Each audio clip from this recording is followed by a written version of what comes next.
How? Because, bro, I have Preemptively? to. Yeah. Well, bro, like so, it's been really weird. Ever since dude, I called one of my buddies from Florida. Like that was on my travel team, Mm-hmm. and or matter of fact, he had me call him. He was going through some stuff, so me and him like talked, and he was just like, bro, everything's been shit since I've been back home. I was like, I feel that. I was like, I really feel that. I was like, when we were on the road, we had a very set schedule. We had a very like basic life. Like in being back home, the work, he had to get a new job. I was lucky to get hired back on here at the shop. Um and so like life has definitely felt weird coming off the road, bro. Like it feels way, way, way like I don't know. Like I was telling him, I was like, bro, home doesn't feel like home anymore.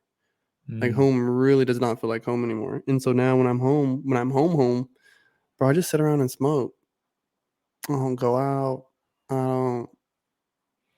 I'm Nothing, either. bro. I have a question. Do you ever think that? And I don't know. Obviously, I don't think you do this like all day. Like I don't think you're a stoner just chilling at home. But do you ever think that like, oh shit, I might have a little bit of a problem? Oh, bro, I was way worse. Was I, it? I was way worse back in the day. I've actually calmed down like a lot. Like this, That's like good. this right here, like what people get to see on the show is usually my main consumption of the day. Oh, okay, yeah, yeah, yeah. I think 2 it's hours. fair, like, because that's what I see too. Like when I see you, you're usually Just high. token. so, so I'm like, damn, this is not fucking. Are you okay? But um but no, I mean, I'm sure it wasn't like you're just doing this every day or anything. Dude, so like work, obviously, right? I work a physical labor job, like, you know what I mean? Hmm. Standing up on roofs, all this shit. So I will definitely get fried. You know what I mean? Like I'll get toasted, and then next thing I know, work day's done. I usually go pick up my boy, and when I'm with him, I really don't smoke.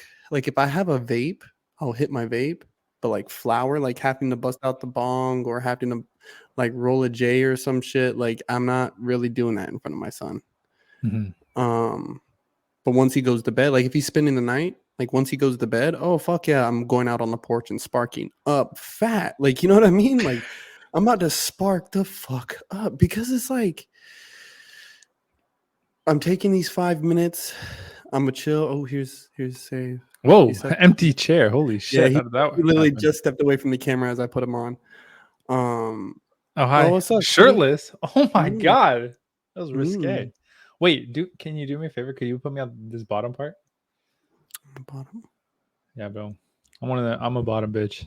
Thank you. You're very welcome. Wait, what? Fuck, I don't know what today's topic is. I need to make the thumbnail for this episode. I know he mentioned it last week. I didn't want to assume that that's what we were going to talk about again today. Um, I'm always usually cool with just finding out when we get in here. No, It I'm puts down. the pressure on. I'm down for that for sure. I'm down for that, but I just since I make the. Can you chill? Sorry, my computer acting crazy. Since I make like the thumbnails for the thing. Oh, and I haven't been putting them in the Discord chat. I don't know if you guys want them. Yo, what is the topic, my guy? Damn, I feel like I feel like What the fuck, I don't know how to like I don't know how to label it. Let me get everything situated first. I was taking a shit, by the way, while I was watching your stream. Oh shit. You know, Literally. y'all the type of motherfuckers that I watch on the toilet. My guy. Let me get my shit started over here. My bad, bro. I was like rushing. No, you're good. You're good. I told You're y'all good. between 8:15 and 8:30, right? Oh, and You're you're good. yeah, You're yeah, you're good. You're good. good. You're Whoa. good. You're We're good. just we're just Fuck shitting these on you, people. bro. I was just playing. I hate being shitted on. No. Oh. Well, you're gonna learn to love it, okay? Okay. Oh fuck. All right, let's just put the topic for on the podcast today as um the $1 million question. Whoa. I like that. The money shot, baby. You know what I'm saying? Mm-hmm. Fuck, I feel like you guys are so bright and I'm so dark. Yeah, Doesn't you have- do. You do look a little dark, doggy. I look Oh, darker today, right? Mm-hmm. I feel like usually you look fine. Yeah, today it looks a little bit darker. Did I spell? There you go. There we go. Yeah. That's you. That's. It was the the wrong broadcast. That's right. It was the wrong broadcast. It was just picking up off my camera and not how my settings normally are. All right, let me. You live already, Corpse? You guys want Yes, the, sir. Yes, sir. We in the building. Give me 1 second, guys. Give me a second. Oh, now here we gotta wait for this motherfucker. Sorry. I'm just, I'm just fucking with you, bro. All right, let's see. Boom, boom, boom, boom, boom. I feel like I'm always on this side. I feel like I'm always right here. No. I like being on that side. Oh shit! Push me back. All right, let me go get my drink, and then I'm ready to go. I don't know. Hold on, let me grab my water. Yo, everybody's leaving when I come back. Oh shit! This is my show now. Listen, everybody on all broadcasts. Subscribe to 0% right fucking now. Nobody else is live but you. Oh, actually, Korpsx is live. No, Korpsx is live. That's true. Korpsx is live. All right, gentlemen. I was How did you hear that? I was inspired. I was inspired by another podcast. I had to go get the Happy Dads Oh, for the podcast tonight. Not like I didn't already fucking kill a 12-pack yesterday. I had to get that Death Row grape flavor special edition. You know what I'm saying? Shout out to the fucking Nelk boys though, because those men are doing it for real. Those guys, shout out. man, those guys, they're doing it for real. Dude. But what's up, boys? How the fuck are y'all? Good. How are you? Oh, you know, Bacon Bag being boo. Oh hell, what? Oh hell no. Good man. How's everybody had a good weekend? Bro, yeah, dude. Matter of fact, bro, I saw Guardians of the Galaxy on Saturday. Bro, yes, we do. That show was so good. 10 out of 10. 10 out of 10. 10 I out of get 10. That's how I felt about Avatar 2. Wait, Avatar- Avatar Guardians? 2 is good. No, Did you I didn't watch watch Guardians. No. Oh, bro, you gotta watch it. 10 out of 10. I saw Avatar like I think 3 times in theaters. That's how good it was. Oh wow. And I'm not really like a movie goer. You can ask a lot of my friends that that have either gone to the movies with me or that know how I watch movies. I always say movies are bad. Avatar 2, one of the best films I've ever watched. Number 1 Wow. or number 2? Which one better? Which one do I like better? 1. One is superior. Yeah. But 2, I think one of the reasons why it's one of the best movies I've ever watched was because I knew that it was a sequel, and a lot of times people fuck sequels up more times than none. Yeah, the only other time I felt like a sequel was better than the original was Jurassic Park. Jurassic Park, not Jurassic World. Jurassic Park: The Lost World was that was better than the original Jurassic Park in my opinion. So not the one. I didn't like the one with Jeff Goldblum as the main, but the one after that. That's the second one. That's the one where the T-Rex pushes the thing off the big long car off the side, and then she falls and lands on the glass, and it starts cracking everywhere. That's the second one. What episode is this? It's 9? pretty good.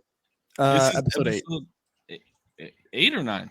8. Yeah, 7 was last week because we said we had done 9 episodes in total. Yeah.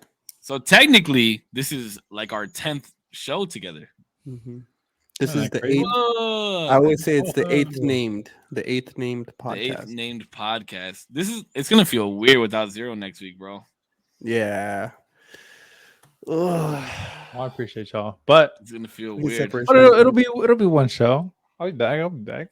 I just gotta. I have to. Hey, family's important, bro. You gotta do your Yeah. fucking thing. You know what I mean? No explanations. But all right, everybody's live now. Everybody's got their drink, got their smoke. Everybody's ready. Mhm. Zero, you got gray sweats on today or not? I got green. I'm not gonna lie. Last week when we got off the show, I said I was gonna have a surprise for this week. Unfortunately, I wasn't able to make it, but I'm getting a shirt that says "Show me your dick." What the Yeah, that's gonna be the official. That's gonna be the official podcast. I shirt. wasn't able to get it, but it's gonna be a big ass.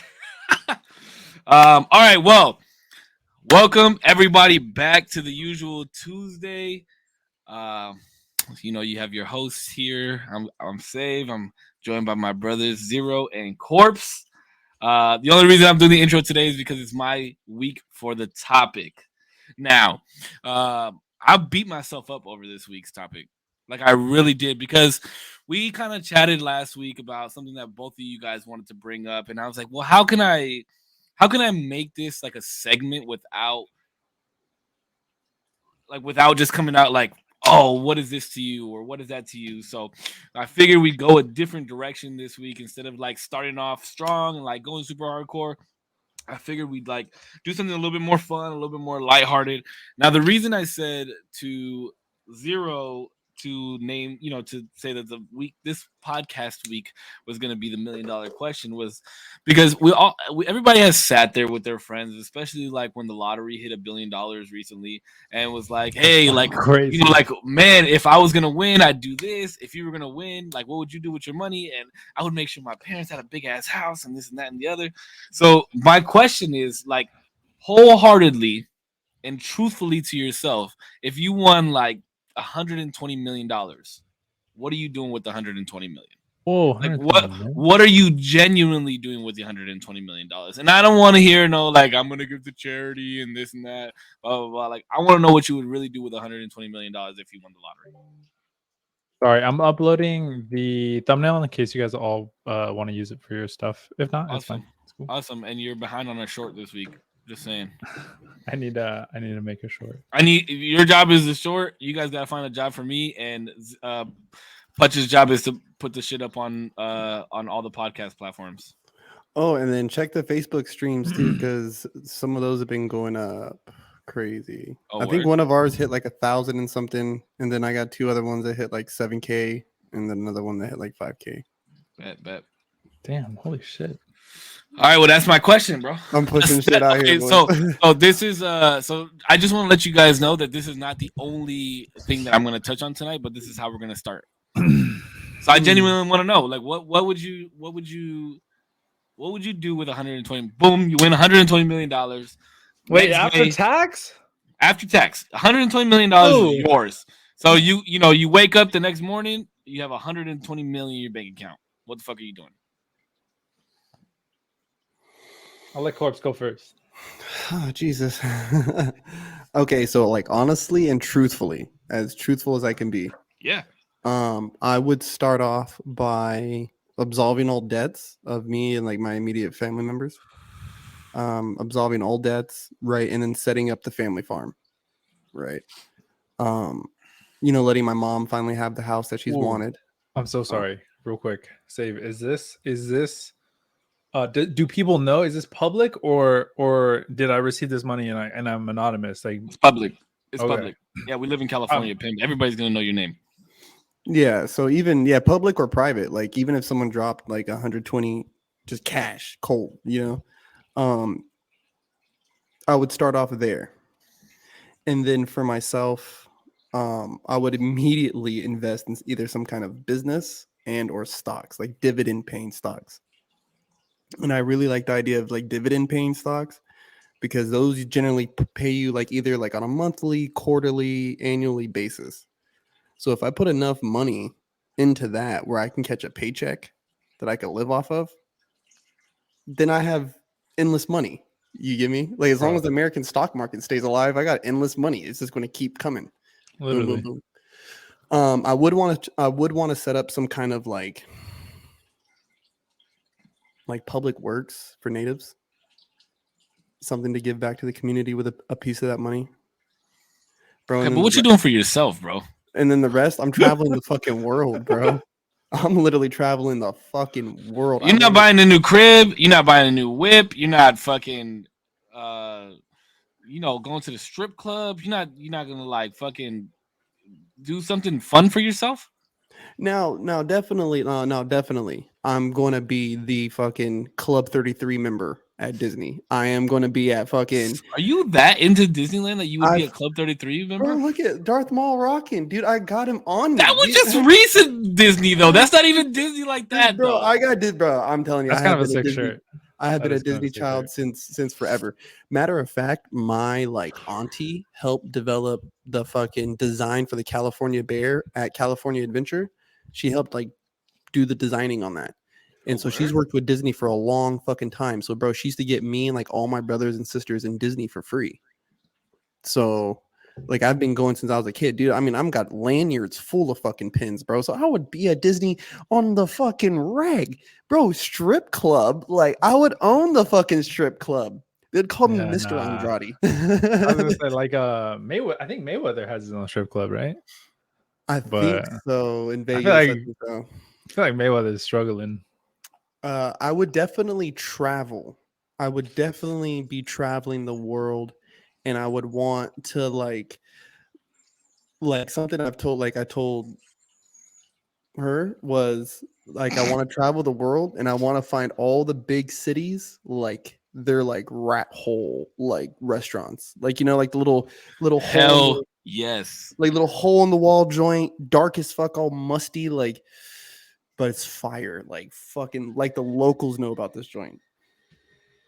That for sure. That would be what I spend my money on is the airfare, boat fare, and the bro. food. Would you ever fly economy ever fucking again?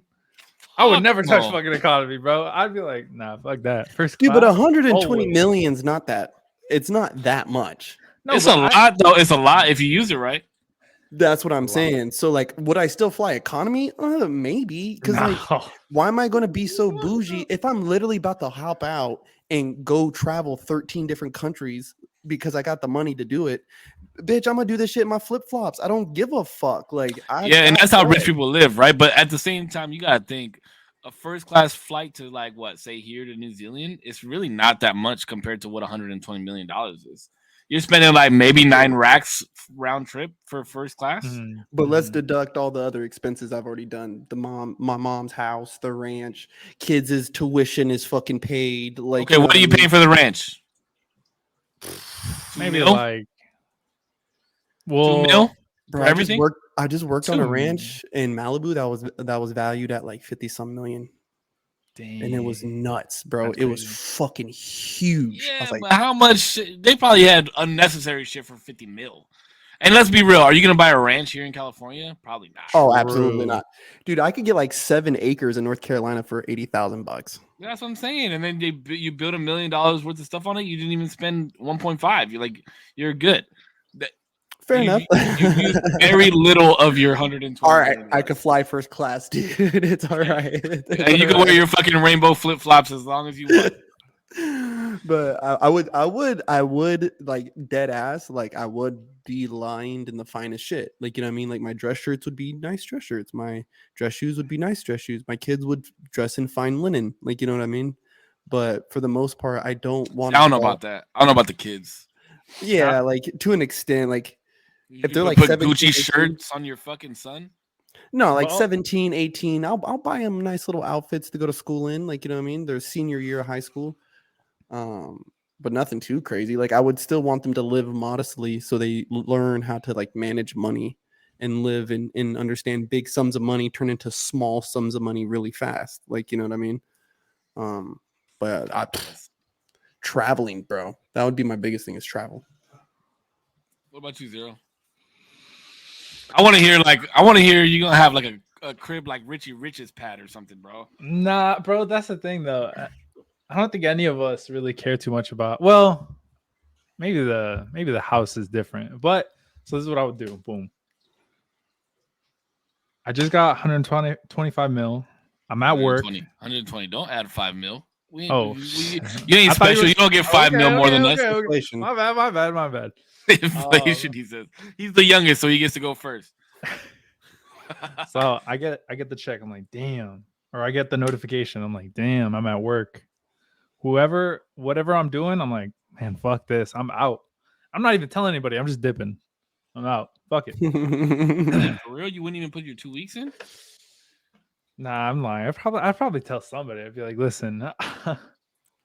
I'm I'm $120 million wired to the bank account. You know, you're talking to a multi-millionaire, bitch. I'll give you 10,000. You keep your mouth shut. I'm like, listen, I'm trying your to do this Venmo? chill. I'm just relaxed right now. I'm freaking out a little bit. Something happened. I got to dip. To be honest, I'm not gonna lie to you. I might not be in work for the next, couple months. So I might as well quit. So, He's like 120 mil goes kind of fast. so super early 2 weeks. But I gotta make it snappy. So make it like the next hour. I gotta be out of here. And so I dip. I'd obviously dip from work. I'd quit my job, whatever. And then I would do. I agree with the stocks thing a lot. So I'd probably buy a couple properties. Like I'd want it to be generating some sort of flow for income, so that way I'm not like stressing when I'm at 50 mil and I'm like, oh fuck, I haven't really done anything other than, or at like 1 mil left. You know what I mean? I don't want shit to go to waste. So I'd probably heavy go into stocks. Probably just like some good. Damn, like. You think you'd get it all the way down to 1 mil? I'm just saying I don't want to be like, oh, I could always invest later, and then I'm like 1 mil. I'm like, oh, okay, I get what you're saying. You know what I mean? Yeah. So early on, I'm like, boom, my fucking open up my Robinhood. I'm going heavy into ETFs, whatever the fuck. Fidelity. Wait, you're gonna be a multi-millionaire using Robinhood? Well, I just turned. I'm like a young multi-millionaire. Yeah. You're gonna have a broker or fucking a lawyer or somebody helping you put your money into stocks and shit? No, because I mean, like, no. I don't know. Maybe that's what I had somebody tell me. I had somebody tell me, if you have to hire someone to manage your money, then you need to sit down and study money. You need a lawyer. I'll tell you that much. I think a lawyer is one thing. A lawyer is definitely one thing, but it's like these financial investors and shit, personal investors go read about shit first before you get involved, because motherfuckers get robbed blind. So I put hella money into ETFs, just like little S&P 500 stuff like that. EFTs, you mean? No, ETFs. No ETFs. Yeah, ETFs. Oh, I thought you were talking about like tokens. Oh no! Like crypto? Is that what you mean? Yeah, that's NFT. I have some of those, and they're all to dog shit. Not that I don't believe in it. They're just early tech that I got into way too early, and I didn't know what the fuck. COVID brought the prices of those things way up. Yeah, so people were bored. All right, let me hear something fun that you buying. So whatever, let's say I got all that figured out. I agree with you, Save, that I would get a lawyer. I'd be like, listen, I want to be protected. I want to know what people can go after me for, because now I'm a fucking millionaire. So make sure I'm set. Yeah, you're not even like a baby millionaire. No. Yeah, I got Rogan money, so I'm dapping Rogan up. Okay. Hey Rogan, you want to be on the usual Tuesdays? What's up? Yeah. Hey Rogan, we'll have you as a guest. Okay, you get to be a guest. Or have us on the Joe Rogan. Either one, dude. And then, fuck, what else would I do? I'd buy my dad's house. I'd buy my mom's house. I'd like, or pay them off, whatever. Pay them off. Anything. That's what I meant. And then anything that they have debt wise, cars, whatever they have, just pay everything off. I'd probably give them a couple million to be like, listen, you can work. If you decide to quit, here's a couple million. Like, you guys did your thing. Go travel, whatever you're gonna do, just live. I don't care. And then fuck, what would I do? Traveling's a big thing too. Obviously, I would tell my girlfriend, listen, quit tomorrow. We're done. We're out of here. Holy shit. Usual Tuesdays on the road. Dude, it would be in my PJ on a laptop. I don't know about a PJ, but that would be sick. At least one time maybe on a PJ. That'd be sick. Bro, imagine if we did the podcast on a PJ. Dude, that would be wild. Holy. Yeah, and then I was actually gonna say, imagine building like a whole set that we could all go to that's like in the middle of all of us. That would be sick. Oh damn. I like, for family reasons, then I won't get into specifics because it's like another shit, but I'd give my family money and stuff like that. Obviously, like the same that Korpsx said. But fun? Oh, what else would I do? Fuck, I'd buy so much camera shit. Oh my god, my setup would be amazing. That's what I would do too, bro. I'd have a fucking sick ass setup. Dude, like PC? Legit. Yeah, that shit would be, oh my god, I could play anything at any point. Think about it, $10,000 on a PC setup would be nothing. Easy. Bro, there was one of my top favorite dance studios I've ever been in was the old Studio V. And I told myself I would have a studio like this, bro. On the walls, he had the same hardwood flooring. and he framed it to make it look like there was a loss of reality. Like, you know what I mean? Like, you would look at the wall, like he would turn off the lights and make it lit a certain way, and you would look at the wall thinking you're looking at the fucking floor. And it would be like all the way going back like that. Like it looked like it was never ending or some shit. Bro, like it looked like Looney you were like Tunes? stepping off into space, dog. Like, whoa, bro. I would sit on the floor with my feet against the wall and just think like I'm walking across this and this drops off right here. Dude, and I want something like that. And I want like mirrors like all in this bitch. So no matter where you look, you can always see your reflection. Like, you know what I mean? Like you always see yourself. And like do some crazy shit, bro. Like I would definitely build like a dance studio, podcast studio, bro. All that shit. Spot, bro. Imagine how like you could build your own spot, like depending on where you live. Like, you can imagine building a podcast studio with rooms, like bedrooms. So when you have guests fly in, you can have guests fucking fly in. Be like, hey, bro, just crash tonight. Like it's got a kitchen, got the restrooms in there, all that shit. Yeah, I'll just wake you up in the morning. Yeah, it's nothing, dude. Yeah, and then I don't know. I'd be lying if I'd say like I wouldn't buy like clothes and stuff. I mean, I would, but I don't really care about like. I realized I really don't care about like too much clothes. It's crazy because for both of y'all, like neither one of you guys really said that you about that kind of house that you would buy yourselves, and neither one of you guys said what kind of car you would buy. I was gonna say that I'd buy a house. I'd probably buy a house here. I mean, I want to stay in California. I buy a house, but I don't want like a mansion. I want something pretty modest, like still like 3 bedrooms, 4 bedrooms, something like that. But I don't want like 6 bedrooms, 7 bedrooms. Fuck that. That's too much overhead. Yeah. Yeah. You don't need that much fucking space. I don't need all that shit. What kind of car are you buying though? If you had to buy a daily and a weekend car, what you buying? I might be an Elon just fanboy, but I buy a Tesla for the daily. Just fucking all the bells and whistles. I don't give a fuck. And like an S or a 3? Tomorrow. What's the sportier one? Is it a 3? No, that's the S, huh? Yeah. I'd probably get an S. It had to be plaid, obviously. I would just fucking to the nines with that shit. And then for like a weekend car, I need to get like a what is it, a 69 Mustang? Like just like super nice. I'd get that shit. That's gonna be like a nice like one original owner, original miles on it. Fuck, like 40K on it. That shit would probably wind up costing more than the fucking Tesla would. Probably. Well, it wouldn't even fucking matter. That's why it's the weekend car, right? Yeah, it's gonna be nice. It's gonna be tarped and shit. That would be fucking crazy. Tarped? What the fuck? You're not gonna have a fucking garage? No, I'm just saying, like in the garage, just like tarp, so every time I could fucking unveil the Batmobile on the weekends. Yeah, yo, that would be sick. What you getting? What you getting, Korpsx? Dude, house-wise, I'm definitely gonna live on a ranch somewhere. Maybe, dude, I'm not gonna lie.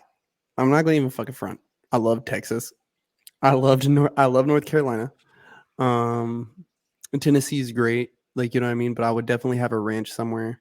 I always wanted like a 2-story house. Like, you know what I mean? It's definitely going to have some kind of man cave, shed, back house thing where the podcast studio is going to be, my weight room, and where I do all my shit. But I don't want no like elevator in my pad. Like, you know what I mean? I don't. It's too much crib. That's just too much crib. You know, like like you guys are saying, like too much overhead. It's just who's going to clean this bitch? Like, you know, and I don't want to have to pay a cleaning crew because that's just more people digging into my money.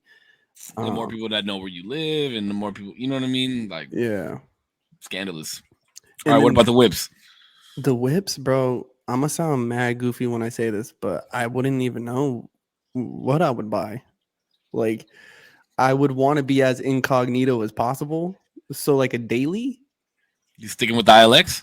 You know what? I'll go bigger. I'll go do a TLX. Okay. I'll go do a TLX. But if I want to be super baller, like I ain't even gonna front. Like I would not buy this if I was living in North Carolina. But if I wanted to be super baller, bro, I'd get like a Rolls Royce. Dang. Look, I'll tell you this. I've driven a Rolls Royce before, and I would not recommend anybody to buy that car. Or what about a range? You wouldn't get a range? Yeah, chauffeur would be the thing. Range is cool. My son's mom drives a Range. I think it's overrated. Is it? I've heard it's like I've really driven one smooth. before. No. They're Oh cool. damn! I've heard it's like if you want to buy the number one depreciating asset in a vehicle that you could buy a fucking Range Rover. You know, that's all cars though. They depreciate Range Rover depreciates like 68% once you drive it off the lot brand new. Damn. Within the first 3 years, 68%, bro. That's how. It's retarded. It's retarded. Can I say that on cancel? All right. Train.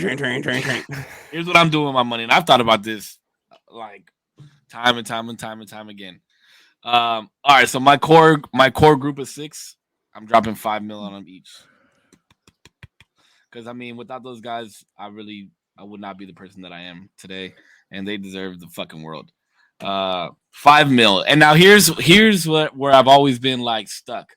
It's like, do I give them $5 million flat, or do I give them $5 million, put it in a bank account for them so it accumulates money, and let them have a stipend every single month of like $8,500? So that way they're not fucking spending crazy money. The only time, and I said this, the only time they're ever able to pull out a large sum of money is if they're putting a down payment on a house or if they're buying a car. Those are the only 2 times they could ever pull out like a large sum of money.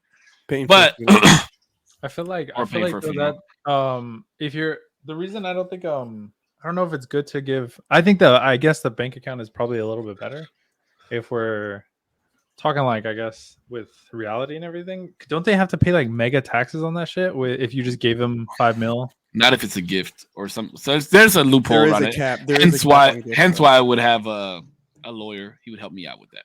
Oh, okay. So everybody would get $5 million. All my boys, all 6 of my boys.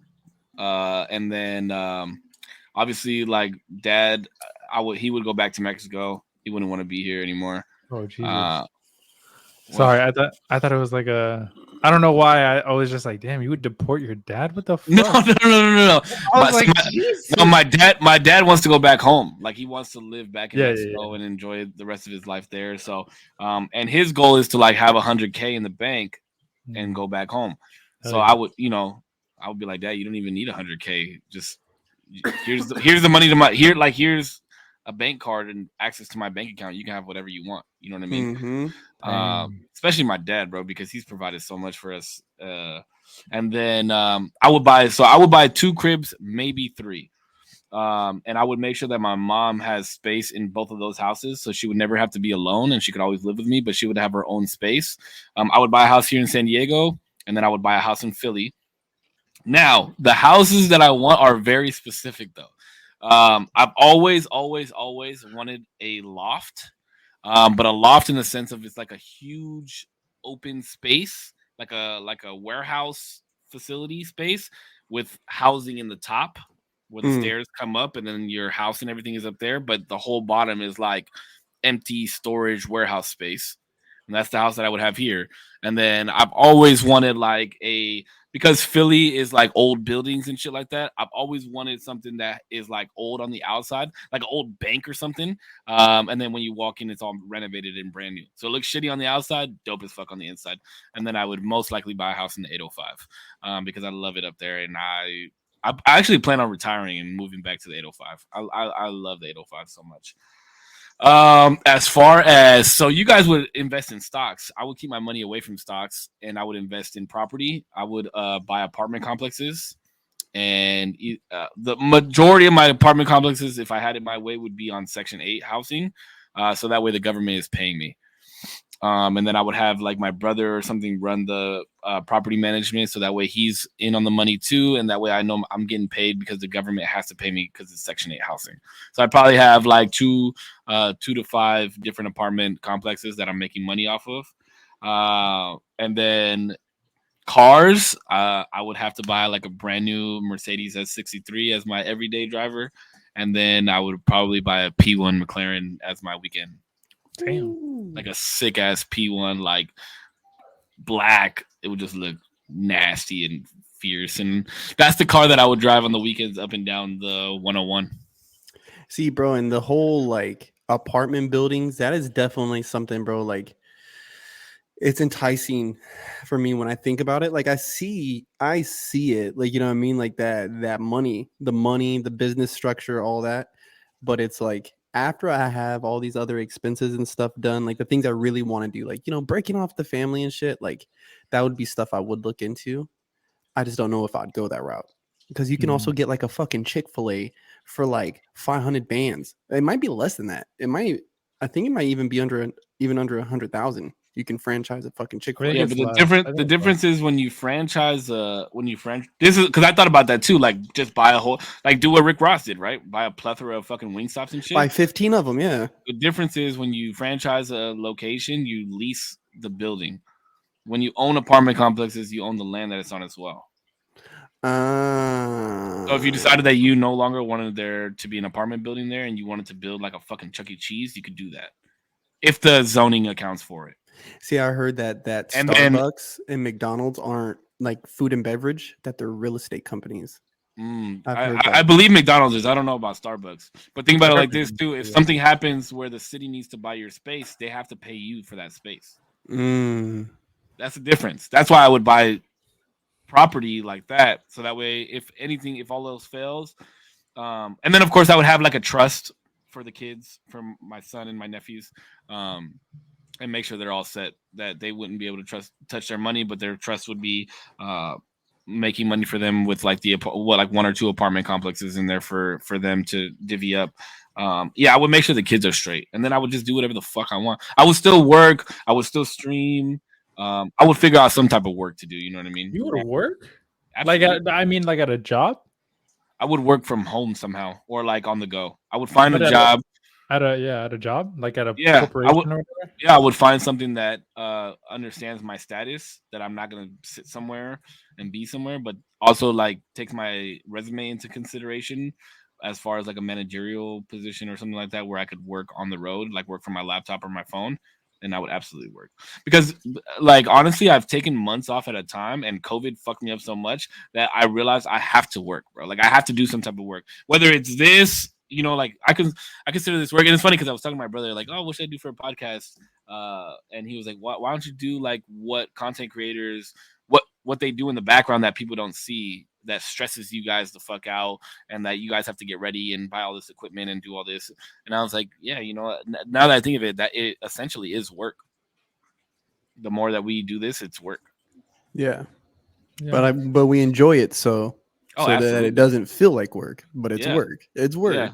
But I mean, even then, we're not like going ham, right? Like we're not really promoting the podcast as hard as we could be, right? Like each one of us could be making shorts for our channels. Each one of us could be fucking snipping clips and doing this and promoting it on our own Instagrams, and like we're not even going that hard. You know what I mean? Like I think maybe once it catches traction or something, then we might whatever. But I'm just saying, like, this is easy work right now.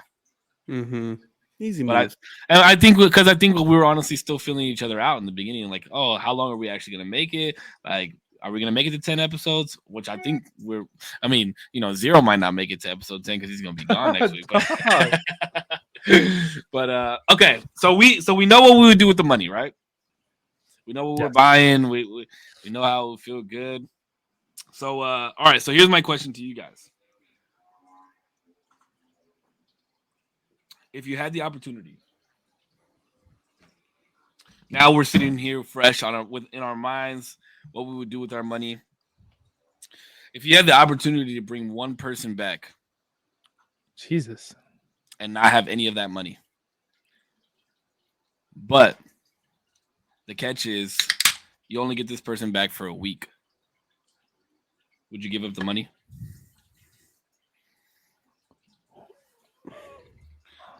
I'm gonna go first because my answer is short. And I don't say this. I don't know. And like, I'm not trying to be cocky. I'm not trying to really be anything other than like humble right now. I'm in a super fortunate position to not really have anybody that I would bring back. So I don't know if this question would really be good for me to answer. You know what I mean? No, I mean, you could still say if you would, right? I mean, it could be a pet. It could be it could be anything, bro. Something that you've lost, right? Would you give it all? Would you give up all your money that you just won for 1 week? And the reason I want to talk about this is we'll see. You'll see where I'm getting to. But would you do it for a week?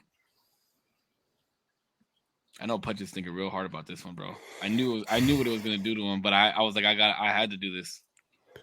There is a part. There is still that part of me that's like, yeah, like in a heartbeat.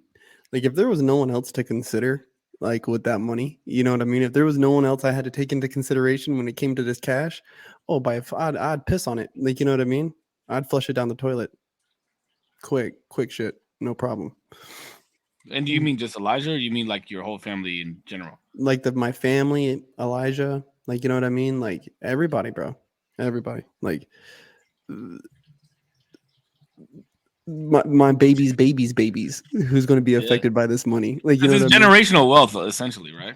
Yeah, that's what I have the opportunity at. And to have this person for a week, to what? Like, to what?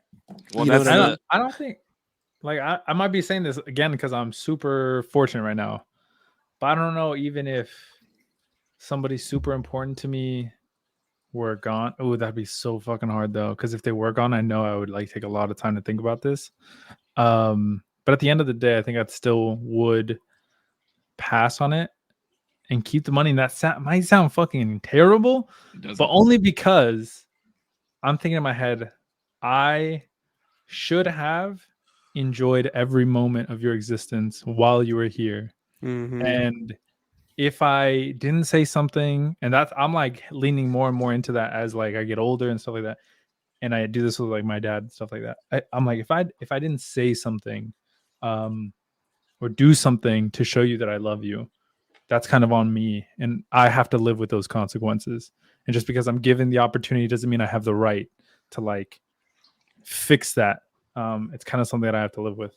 But I know I'd probably be hypocritical and fucking dump that shit so quick. Well, here's my reason for asking this question, right? And it hit me like a ton of bricks while I was sitting there thinking. Remember how I told you guys last week, like we want to talk about grief. We want to talk about what grief has done to us, and some of us have lost more than others have. And I thought to myself, would you be willing? The way I set it up was, let's talk about all this good stuff that we would do with all this money and get real fucking happy and excited about it, and then see if we would give it up. And I'm not surprised that your answers are no. Now your answers are no for reasons that I didn't think they were going to be no for, but the biggest reason that I thought either one of you guys would have said no was the grief behind it, right? I mean, you go through the stages of grievance to finally be past it and be at peace. Whereas if you're giving up everything just to have this person back for a week, now To you've just lose them again. You've reopened a wound. And to even think, okay, I know this person is going to be back for a week. Are you going to be enjoying your full week that whole time? Or are you going to be counting down the minutes where you have to go through that whole grievance process again? Mm. You know what I mean? Because and even then, I think grieving would start initially because you would already be in denial that this person's gonna leave in a week. You'd already become depressed and angry that this person's gonna be leaving in a week. You know what I mean? So you wouldn't really get to enjoy your time. And it's like what Zero said, right? We're supposed to appreciate, like, that's the beautiful thing about life and death, and in the essence of why we're here. Because I was thinking about it the other night with my son. Like my son was laying down in my bed and he was asleep, and I was like looking over at him, and I always, especially like when I was fighting my own demons, I always thought to myself, like, I didn't fucking ask to be here. I never asked to be here. And I gotta deal with all this fucking bullshit and this and that and the other. And I was like looking at him and I was like, man, am I selfish for having a child so that I could experience this love? Or like, is he lucky that he's alive and gets to experience time on this earth when billions and billions and billions of other potential kids didn't have this chance? And it's like, we got to appreciate what the fuck we have when we're here and while we're doing it. And if we don't, then I think we just wind up being more mad at ourselves when we lose somebody. You know what I mean? And like, there's a weird point in time to lose somebody. I mean, it's never fun to lose somebody, but I feel like there's a weird point in time where you're more understanding about losing somebody and understanding the essence of life and the beauty of it, because we only have one opportunity to live this shit out. And that doesn't mean just us living it out. It means us like providing joy and loving other people at the same time, you know? um, the thing about grief is to understand it is the only way to understand it is to experience it. You have to experience it to understand really what like grief feels for someone. You know what I mean? Now, the worst thing you've ever been through is the worst thing you've ever been through, right? So some people haven't lost anybody close to them, you know, in the sense of like where I know people who've lost, you know, moms, dads, kids, they've lost their brothers, sisters, like they've lost people fucking close to them. And I don't think it's a selfish thought to be like, yo, I didn't ask to get fucking brought here. You know what I mean? Like, I don't think that's a selfish thought. And I don't think it's either, it's also because I think it's one of the most powerful thoughts when we look at our children and we say, they didn't ask to be fucking brought here. Like, you know what I mean? They didn't ask for any of this. So, like, I got to be the man that I got to be. You know, like, Elijah was born damn near a year to the day after my dad died. And so like I really never had a chance to like really grieve the way that I needed to, I felt like. But I was able to get through it because at the time I had a newborn. And like, you know, and it's like this, he needs me to be strong. Like he needs me to be strong. He needs me to be present. He needs me to be like alert and alive. And so because he didn't ask to get he didn't, you know, he didn't get asked to be brought here. Do you So think I got do you think you ever finish your grieving process? I don't know. I don't know. To be really straight up with you guys, if I could be really straight up with everybody, I don't know. I don't know because there's times, bro, where it hits me like a fucking sack of bricks. Like there's really some times where I'm just like, fuck, I wish I could call my dad. Yeah. You know, because he would know what to say. He would know what to do. You know, like, and you know, I call my mom and stuff, and it's like, there's just dad advice. You know what I mean? Like, and there's a lot of stuff too that I found out about him afterwards where it was like, holy fuck, like, bro, what were you doing? Like, what were you doing? And so I think even if I brought my pops back, I think I would just be so angry with him. I think I would be so angry. I would be very, like, I would be like, very, like, what the fuck? Like, you know what I mean? And even things like he did while I was alive, like to me personally, I'd be like, dude, you were out of line. But you've been dead for some time now, so I've had some time to think about this. That was fucked up. I was 14. You shouldn't have said that to me. Like, you know what I mean? Or like, you know, like all the shit me and him went through. Like, you know, and I would have definitely said my apologies for things but I would definitely be frustrated with him about a lot of shit. A lot of shit. So that's why it's like the more I find out about him, it kind of like opens it up all over again. Mm-hmm. Yeah, so bringing them back for a week would probably be very detrimental to a lot, like even to like your heart and brain, right? To an extent. To an extent. I would definitely be happy to see him. But it'd be more painful than not, is what I'm saying. But I think there would be still a lot of pain associated with it. Yeah, I mean, I think it's an interesting concept of. I think grief is just an interesting concept because you literally go through every emotion. I think it's an interesting experience for people to have because it's different for everyone. No one's experience of grief looks the same, feels the same, anything. And so when I'm like, I was sitting with a homie, bro, and like he was just going through his brother had passed away. We're there the night of. And I just remember just sitting there and like people are like kind of like corralling him, you know, he's crying and I'm just sitting in the chair across from him. And I just remember him looking at me in the face. He's like, how'd you do it? I was like, just how you're doing it. Just do whatever you got to do, dude. Like, you know, like just cry, throw up, punch something. Like, you know, we're here just to make sure you don't hurt yourself like in a serious way. Like, that's the only reason why I'm sitting here right now.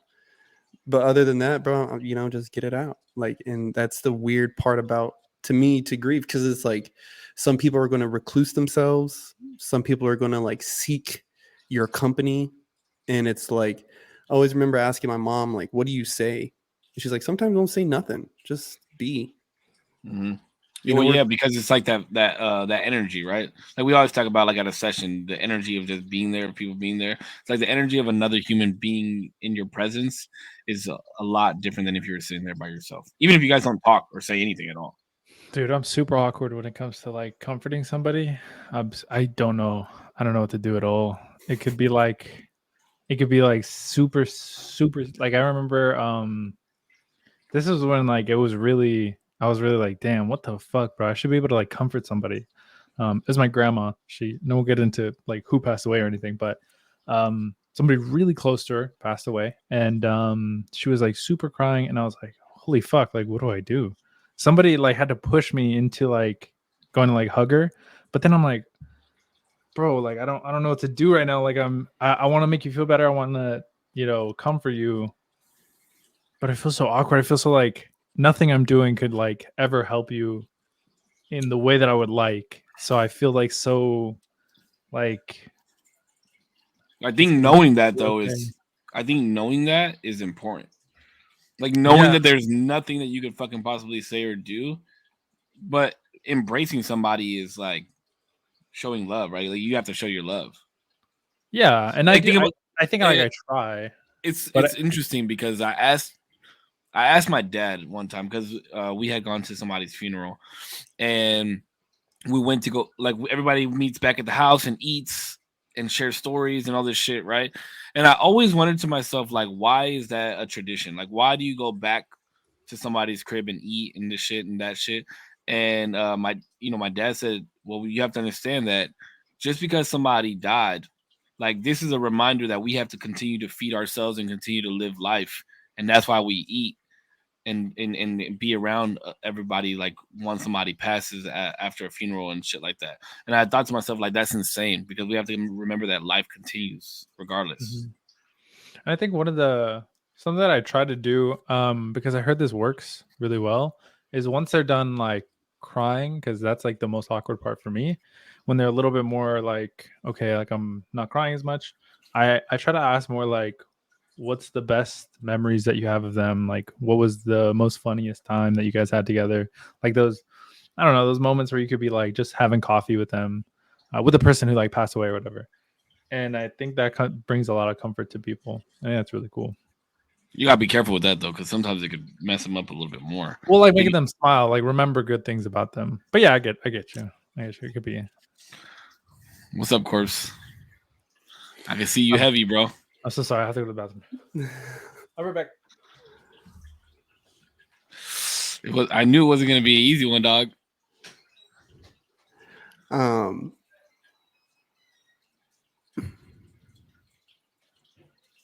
Like I even thought, dude, like for a second right now, I was thinking like, dude, what if I was gone? Right? Like, and Elijah, See, these are these intrusive thoughts that we were talking about last week. The what ifs, bro, that fuck us up. Yeah. Like, would he? Take your time, bro.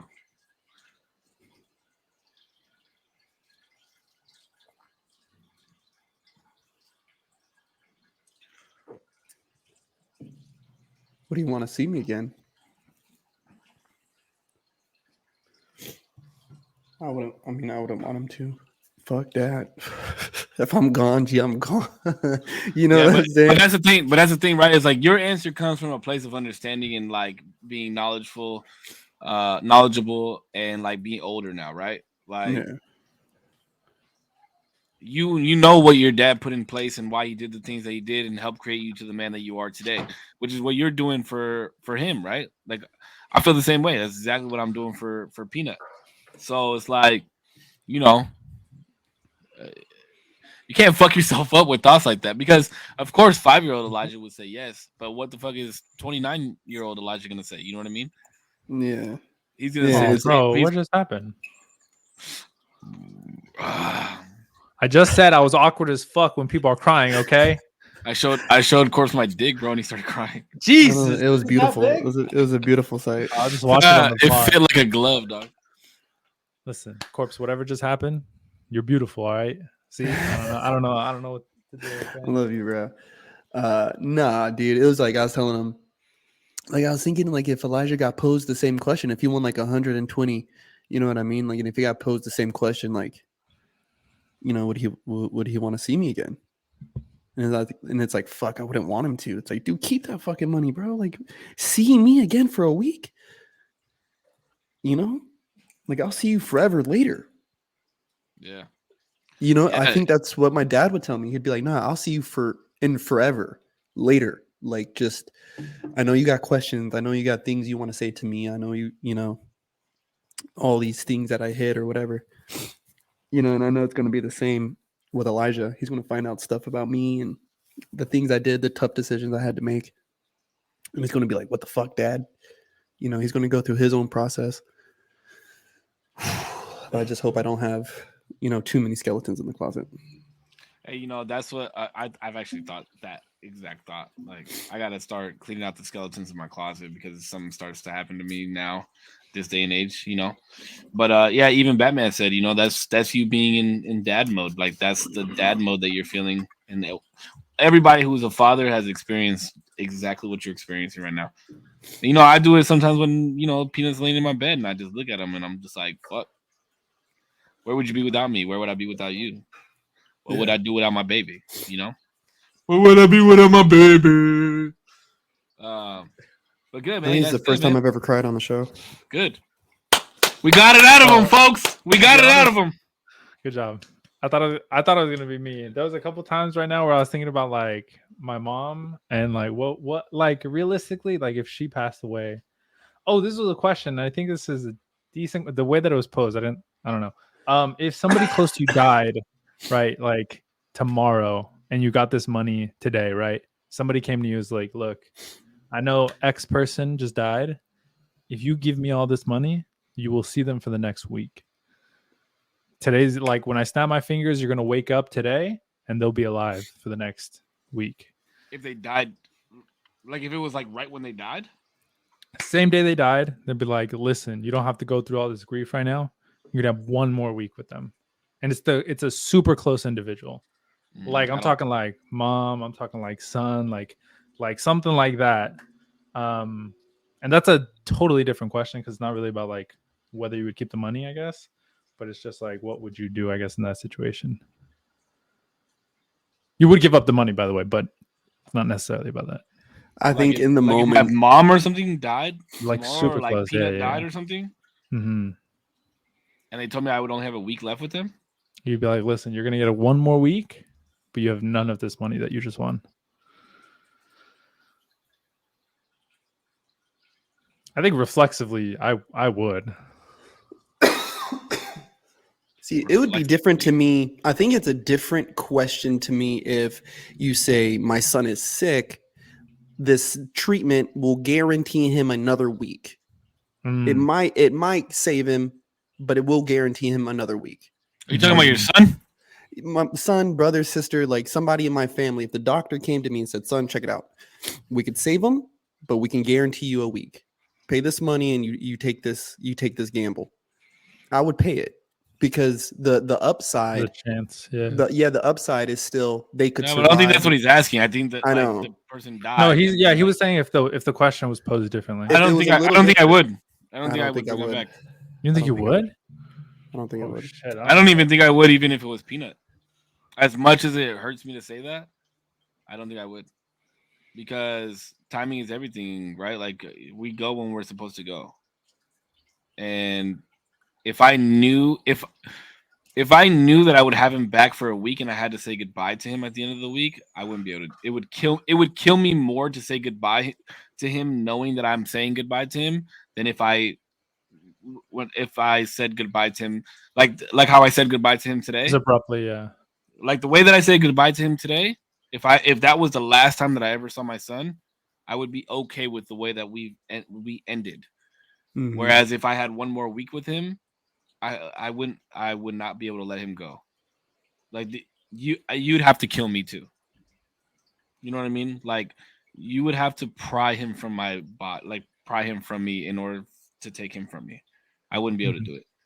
And you know, like just knowing that of my sanity, because I do have to continue on, and unfortunately he doesn't. Like yeah, I wouldn't do it. I wouldn't bring him back. I wouldn't. It would. I would wind up dying from heartbreak even more than from the original death. Yeah. I Damn, remember. that one fucked me up, bro. Like thinking about how it would be my last day with him if I had him back for a week. Like just thinking about like there was like a clock that's counting down how many seconds I have left with him is like, wow. That is a feeling I've never felt before. Bro. When I would go to Florida, and the moment my feet would touch down, that clock would turn on, and I'm over here trying to just enjoy the fucking moment. You know what I mean? Like I'm trying to enjoy this moment. I've been waiting so long. You know what I mean? Like waiting so long. And then, but in the back of my head, I'm like, fuck. I'm getting like notifications on my phone, like, oh, your flight. Like, shut up, bitch. Like, I don't want to fucking hear this, bro. So I couldn't imagine if it was like, yeah, bro, like somebody I love, like, I will never see you ever again. Like, until it's ever again. You know what I mean? Like, you don't see them. Like, that shit would fucking kill me. I already have anxiety enough as it is. Yeah, the only time I've ever experienced death of somebody that was like something or somebody that I was really, really close to was my other dog, Coda. And it fucked me up because he died in my arms, bro. Like he died in my arms and I live alone. So like I was like, what the fuck do I do? You know what I mean? And like immediately I called Gabe, who's gonna be our surprise. Who's gonna be on the show next week. Super fucking intelligent guy, bro. One of my best friends in the whole world. And I lost it, bro. Like I lost it. And he wasn't even my favorite fucking dog. You know what I mean? Like when this little fucker goes, it's gonna be it's gonna be hard, bro. That's my best friend in the whole fucking world. And yeah, man, he took his last breath in my arm, and then his body was just there, you know, and it was like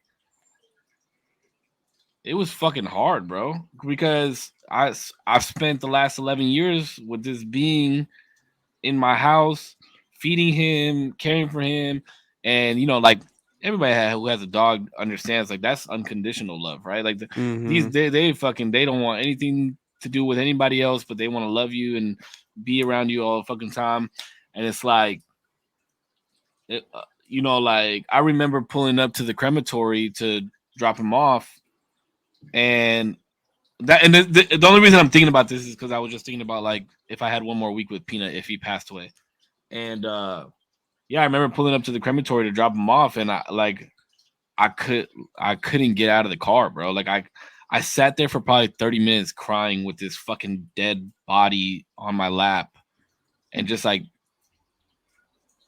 just thinking about his whole life with me, and it was honestly one of the hardest things I've had to do to date. And I'm 31 years old.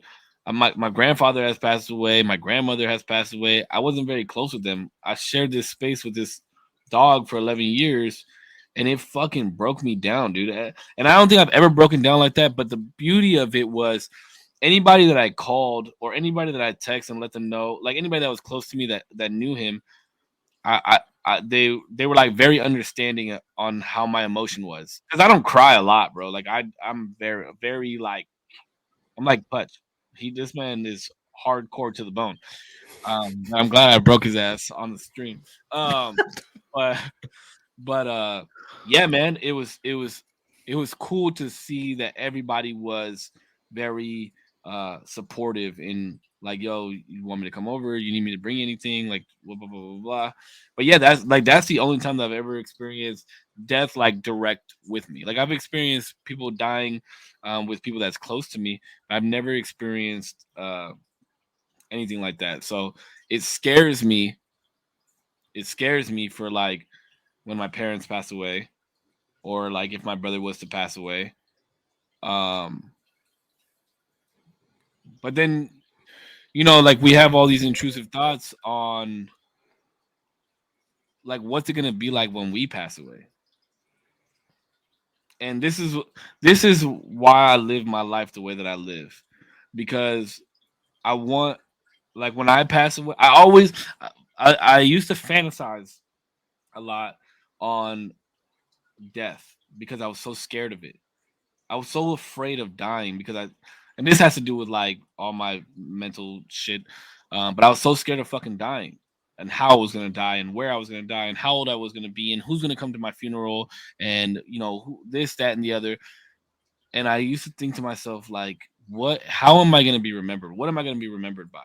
For and that's why I live my life the way that I live. Like, yeah, we say abrasive shit, yeah, we play around, but you have to have a sense of humor to be loving, and that's why I live the way that I live is because I want whoever I touched in this world, whoever I walked across, whoever I shook hands with, whoever I shared a large portion of my life to be, whether they come to my funeral or not, the minute that they hear that I passed away, I want it to be instant, like, wow, that was a guy that showed this and showed love and showed compassion, and I want to live my life like that, and I'm glad that he lived and showed those types of emotions and was able to show people that because that's how I want to live too, and I think that's very important, and that's why again, like I said, like that's why I think death is very beautiful in a sense for that reason because it changes people's lives.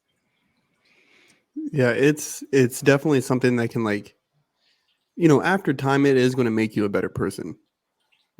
How long it takes you to come to grips with that is different, right? Like, some of my siblings haven't handled my father's death. You know, Again, grief is different for everybody, so they haven't handled it the same way. Their timeline is a little different and has looked different. Where I think I've been one of the better ones about it. Between me and my brother, even I still have my own troubles with it, as you guys can clearly tell. Um, but my dad did definitely live a life where, like, bro, the night we had his viewing, like, holy fuck, bro, it was packed from wall to wall. Like, people, like, a dude, I met a dude who Ernest Jr. I remember his name was Junior because he was like, your dad's the only dude ever calls me Junior. But he was the head of Indian Gaming, right? He was the head of Indian Gaming. He was like, I was in Minnesota about to take a flight to DC when I heard that your father had passed. He's like, and I heard that the viewing was tonight. He's like, so I canceled my flight and flew into LAX. He's like, I just made it. I was like, holy fuck. That's the type of life I want to live. I want to live a type of life where when somebody gets a phone call that Putch is dead, they'll pull up. Because I was always the dude to pull up on you. And I hope you laugh because that's all I just hope you laugh. Like, when you look at me, I just hope you look at me and be like, just laugh, dude. Just have a good old laugh. Dance. For the people who are going to dance, like, dance hard as fuck, dude. Like, don't like, I don't want to live a life where at the end of it, people are like, oh, if he had just done this, or if, oh, he had just, done that. I want him to be like, oh, he was a funny motherfucker. He was a funny stand-up dude and a funny motherfucker. And a good dad. Thank you. Yeah, dude. Like, likewise for sure. But that's simple accolades. I hope I can have at the end. What you got going through your head, Zero? You look like your mind is just the gears are turning like crazy. No, I mean, I don't know. Maybe it's like a sad thing, but when I was younger, it's taken me a little bit to like think differently, but definitely when I was younger and up until maybe recently, I thought like if I died, nobody would care. Like, it doesn't really matter. But the older I got, the more I'm like, well, I don't know. I guess maybe I could strive for people to not necessarily care. Like, I don't really mind if people don't like stop what they're doing or anything like that. But I just care that when like I go, fuck, hold on, sorry. Take your time, bro.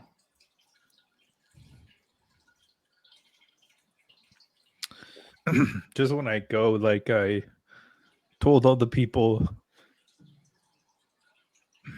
that I love that they know how much they meant to me, and I hope I made people like laugh and feel like they mattered. I don't even know why I'm getting emotional for it. It's an emotional thing, man. Because that just shows how much you actually care about people. You know what I mean? And I know that we talk about it a lot, and I know I talk about it a lot because love is love, man. Love is love. But when you truly like care about people and want to make them feel loved because you genuinely love them, like it makes you emotional like this. And that's and people are gonna like people that know you and are around you want to be around you because you make them feel like that. You know what I mean? Yeah. So the doubtful part in yourself, which I'm glad that you've already passed that. You're like, oh, nobody will care if I die. Like you know that in yourself that that's a lie. Now, like you said, as you got older, and that's why you get emotional because you know that you genuinely love people and you love really hard. So that's what you want people to remember you for. So it's not a bad thing to get emotional over. You know what I mean? Look, you making fucking you making corpse go back on it. Now I gotta fucking cry. I can't cry on command. But I just think like I guess when I've gotten older, the more I thought about it, the more I feel like it kind of sucks that I felt that way of like people won't care, and I just don't want anybody to feel like that. Like if I died, nobody would care. yeah, but you're Um, older and you've been given the opportunity to show differently and show otherwise. You know what I yeah, mean? So and you take pride in showing otherwise. Like you're one of the most inclusive people that I fucking know. You really are. Like you make sure to include everybody, and like even though I give you a hard time about being PC about everything, and being a fucking snowflake, but it comes out of the goodness of your heart. You know what I mean? So yeah. yeah, man, cry it out. Like let that shit out because people need to know that that's how you fucking feel. It is, bro. When I cheers people, I tell them, I don't say cheers. I say thank you for being alive. Mhm. Because nothing more, nothing less, dude. Just thank you for being alive. And Damo, thank you for being alive, bro. Like Thank you. your life matters, bro. You know what I mean? Like I think we all make very subtle impacts that we don't quite realize. Because I've been to places and I've been to viewings and shit and see people there, and I'm like, holy fuck! Like, look at all these people who've came to celebrate my friend. You know, because only on in my spectrum of them, they like my spectrum of them is here where really all the people that love him come from all these different angles. Mhm. You know what I mean? Like my dad had the friend who flew in. You know, grandpa had fucking family who rode dinosaurs. Like, you know, like showing up to come celebrate his life. Like, you know what I mean? Bro, matter of fact, like one of my aunts who got like disowned, like long family drama, like pulled up to my fucking house. And I was like, who's she? And then that's when I found out, like, oh, here's some tea. Like here's some fucking here's some hot gossip the day fucking we're singing Grandpa Way. Isn't this great? Um, so it's like, bro, we all have these lives. We have these lives with all these things that we do, and like people show up. They come from all angles, whether you did them wrong or they loved you your whole life. Like people find it within themselves to come celebrate you. You know Yeah, what I because mean? at the And end of the day, whatever tie you had or however things unfolded at the end of the day, like there's more to celebrate than less of. You know what I mean? bro, I had somebody tell me like this. He goes, uh, how many people do you want at your funeral? I go, well, you know, all my loved ones and, you know, hopefully, you know, some of my other family and friends. He goes, I hope there's nobody at my funeral. I go, hey, that's kind of morbid. He goes, nah. He goes, that means I outlived everybody. What I was the- like, oh, fuck. Like, that's because being alive is pretty fucking rad. Like, I'm not gonna lie. Being alive is pretty fucking cool. But I wouldn't want to outlive everybody either. You know what I Me mean? either. I I wouldn't wouldn't. I want to don't, say I bye don't, to. fuck that. No, Bro, yeah. I hope they have to rent out a fucking stadium. That's how many people I want at my fucking funeral, bro. Because that means I met that many fucking people and like impacted their lives like that. You know what I mean? I think just one little interaction could change so fucking much, man. Bro. So for in my culture, in my dad's tribe, when somebody dies, we sing these songs for him that, you know, essentially sings them from earth to the next life, right? We sing them to the next life. And this is an all night affair. And during this affair, people generally smoke cigarettes because the tobacco smoke is good for prayer, right? So as you're smoking this cigarette, you're supposed to be saying like a little prayer, whatever. That's Boy, backwards. well, no, but think holy tobacco. Yeah, no, I Think, get you. I think get you. all Like holy pure. tobacco. Yeah. Pure, yeah. So the cigarette is the closest that we get. Like, I mean, some dudes will pull up with like whole ass tobacco leaf, like whole ass leaf in papers, and I love smoking it like that. Like that is the best way. Shout out North Carolina, y'all know the deal. But so you smoke the cigarette, whatever. Boy, when I tell you that place got so hot box, we were in Garcia's mortuary here in Oxnard for my pops. Boy, that son of a bitch was so hot box, dog. And I remember looking around thinking like this rivals casinos. Like, you know what I mean? Like mad motherfuckers was sparking up. Like, you know what I mean? And to me, it just felt like in that moment we were all doing that same thing. You know what I mean? Like we're For all one person, bro. for this one person. Like some of you traveled far, you know what I mean? Some of you known him a long time. Like, bro, my speech for my pops, I remember I told him, like, some of you guys know my dad longer than I have. So, like, you know what I mean? Like, because I wasn't too nice during my speech, but I was like, you motherfuckers. So I'll see y'all around. I'll see you around. But yeah, I know. I hope if I'm surrounded by people, I hope it's people that genuinely love me and they celebrate. I don't want it to be sad. I want it to be colorful. Yeah. Like no black. Like nobody wear black. Oh, I want everybody to wear black. Now wear like green. Black is Green was sleek. my favorite color. Yeah, I like wearing black, bro. Black is sleek. Hell yeah. Mhm. Yeah, that way everybody looks like they, that way the camera doesn't add 10 pounds. They take Bro, pictures. I seen a video of a dude. I guess he was like they had lowered him down into the ground, and they had a recording of him play. Go, what the fuck? Let me out of here! It's fucking Oh, dark. that shit, dude. Yeah, man. Oh my That's funny. god, I need something like that done at my funeral. But I don't want to be buried. I want to be cremated. Yeah, I want to be cremated as well. Oh. But then I thought about it. If I get cremated, people can't go visit me. That's a part of grief I I wonder- never want to deal with. Visit or what do you mean? You Is visiting? like I thought, yeah, like I would never want my son to come visit me at a dead, like his dad's body in the dirt right here. Like Yeah, but you're gonna be on his mantle if you're cremated. no, I would specifically ask to have my ashes spread somewhere, like take them Oh somewhere. yeah. I kind of want to be. I want to be like. I don't know where I could have this done, but I want like a natural box that'll disintegrate, and then I'll just be into the world. I want to be a Yeah. tree. That'd be Yeah. cool. I'm No, I I want to don't be a mind. tree and give life and have people fuck under me and read books Whoa, with their wow. kids and like have picnics and shit. Yeah, bro. Fuck yeah. Put me in a Fuck under prime you. spot. Put me in Yeah, a no, prime I fucking don't spot. mind. I don't mind that. Like, yeah, put me in your garden.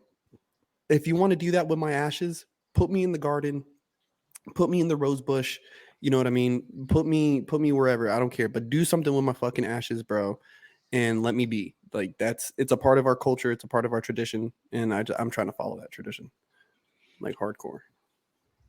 Well, I mean, we made it through my segment, bro. That's literally what I wanted to chat about, and like, That was hard. yeah, I'm glad we got there. Wow, look at that shit, bro. Pat myself on the fucking back for that. Damn, I got 2 out of y'all, 2 to cry. What would you guys say is like two of the things you've ever grieved the most? A breakup, Mm. for sure. I had a dog named Jax, and I think I talk about this a lot with like people I'm really close to. She was my absolute best friend. She was the best. She was like super chill dog, but I had to give her up because I moved to California when I just wasn't gonna have enough time, and I knew yeah. like it wasn't fair. You chatted about her before. And it sucked, bro. Like that was literally like I slept. She was never allowed on like the bed with me because I never thought that was like a good thing to do. But like that night, the night before I had to give her up to, and I give her up to like a family and stuff like that. I wasn't just like sending her to the pound or anything. But I like slept on the floor with her, and I just like cried and held her, and just I was like, I hope you know that I love you and that I don't want to like give you up, but I'm going somewhere. It's not fair to you. I'm not gonna have time. So like, and then I told because I didn't want to be there because I just wasn't gonna give her up if I had to be there. I'm like, you're not taking my dog. This is my dog. So I had to get out, and I was like, Grandma, whatever. Like I'm not gonna be here, so give them everything that they need. This is her bed, this is what she needs, her dog stuff. But just like let them know for me that like don't go a day without like loving her and playing with her, and make sure like she's gonna have like a really good life. Because like I'm not giving her up for nothing. And like I broke down to her and stuff like that. It was like super fucking hard for me. And after that, and this has happened throughout time, obviously, but after that, I'm like, I don't even know if I want dogs anymore. That was so fucking much. It took so much out of me.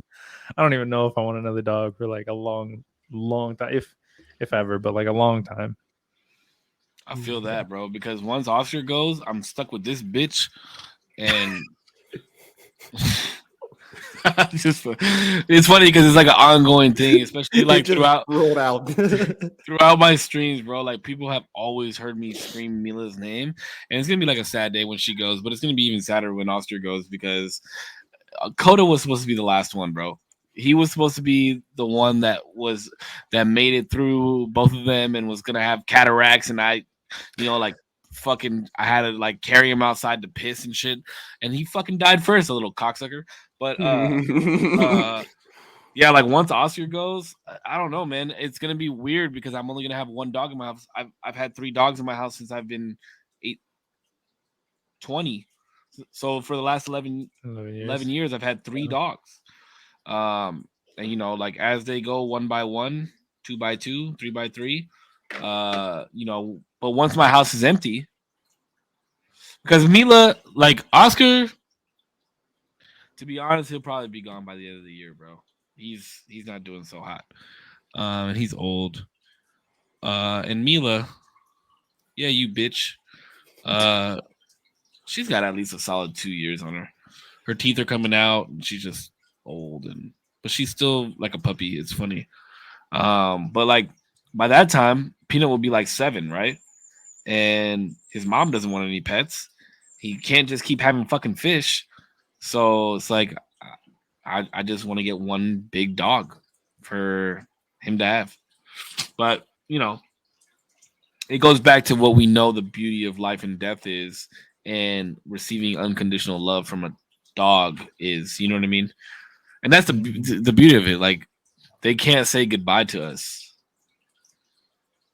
but they know when it's time to go. You know what I mean?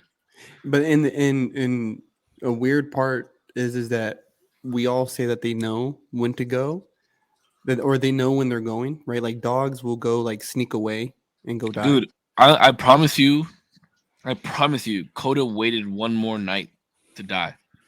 Like he waited, bro. Like I thought he was dead. Like I thought I was gonna walk back into the room and he's gonna be dead. And he spent the night with me and slept next to me the whole night, and then he died the next morning. Bro, you want to trip out? You want to fucking trip out? So my dad, bro, and Lilo, they like died in reverse. So wait, Lilo died? Yeah, bro. What? Yeah, Lilo died. I didn't know Lilo died. Christmas Eve of 2019. Holy fuck. Mm-hmm. Yeah, I got her ashes right over there. Bro, this fucking little bitch. So fucking matter of fact, it's just so easy. It just rolls out. Like, so this fucking cunt, like, I had to give her away because everything happened between me and so I had to give her away. And I give her to homeboy and I tell him, please don't send me pictures of her. Like, I remember this. Yeah. It's gonna fuck me up. You know what I mean? And then yeah, like 2 days later. 2 days? It was like 2 days later. Yeah, they found homeboy called me. So it was funny because it was like he even wrote me like a little letter. But homie calls me, he goes, hey, is this Mr. Andrade? So, yes, sir. He goes, check it out, man. I got this blue collar in my hand. And I was like, I remember just like, and I sat down on the floor. He's like, man, she's a beautiful animal. I was like, a brown and white husky. He's like, yeah, she looks like a husky mix. Like, she's half pit bull. He goes, yeah, man. He goes, it looks like she got out of your house and got hit by a car or something. I was like, oh, well, I gave her away here recently. I was like, she was probably trying to find her way home. He's like, yeah, more likely. But when he wrote me this whole letter, like kind of talking about that. And bro, the day my pops passed away, this motherfucker ran away from home because, you know, by this time he was really sick. Like, you know what I mean? Like he was like really sick and really old. And this motherfucker would have to tap in before he left the house. Like you're tapping in with me before you go to Ralph's, before you leave anywhere. I go to Disneyland. I come home and my sister is smoking a fucking blunt in the living room. And I'm like, what the fuck are you doing? Where's my dad? She's like, oh, he left. I was like, he left? She's like, yeah, he left for a meeting. Didn't he tell you? I was like, he didn't tell me shit. Like, you know what I mean? I was like, that's weird as fuck. Bro, and I almost had the nerve to call him, like right there. Be like, where are you? You know what I mean? Like, where the fuck are you? Why didn't you tell me you're going somewhere? Because he had texted me earlier that night too. And then, yeah, it was the next morning. I was at work. It was the next morning at work. I got that call. I was like, oh, fuck. And then, like, bro, like some like shit like that. Like, I will say this.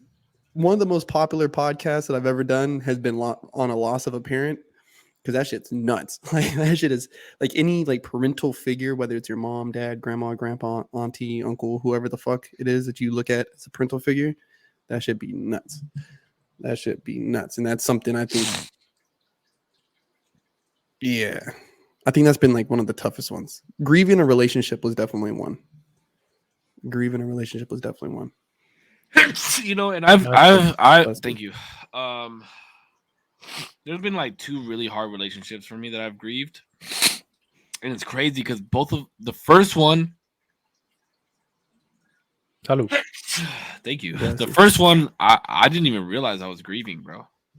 Mm-hmm. Like that's how fucking crazy it was, and I had been with this person for so long, and I just like rushed into the next relationship, and like I didn't allow myself. I thought because I had gotten into the next relationship, like it was just gonna be like out of sight, out of mind type of thing. Yeah. Mm-hmm. And then the young lady that I was with, she realized that I was like drinking heavy, and I was just like, there'd be times where I wasn't myself, you know.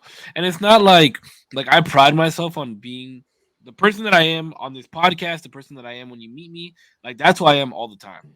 Mm-hmm. Like, even behind closed doors with a significant other or whatever, like that's who I am. I'm not like I don't change.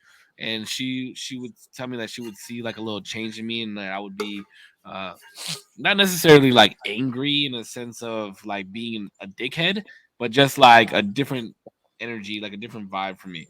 And it wasn't until later that I realized like shit, I was still grieving my past relationship. And then when that relationship ended, that was fucking horrible, bro. I was like, I was willing to do anything to get it back. Like anything, bro. And I turned into somebody that I didn't know I could turn into.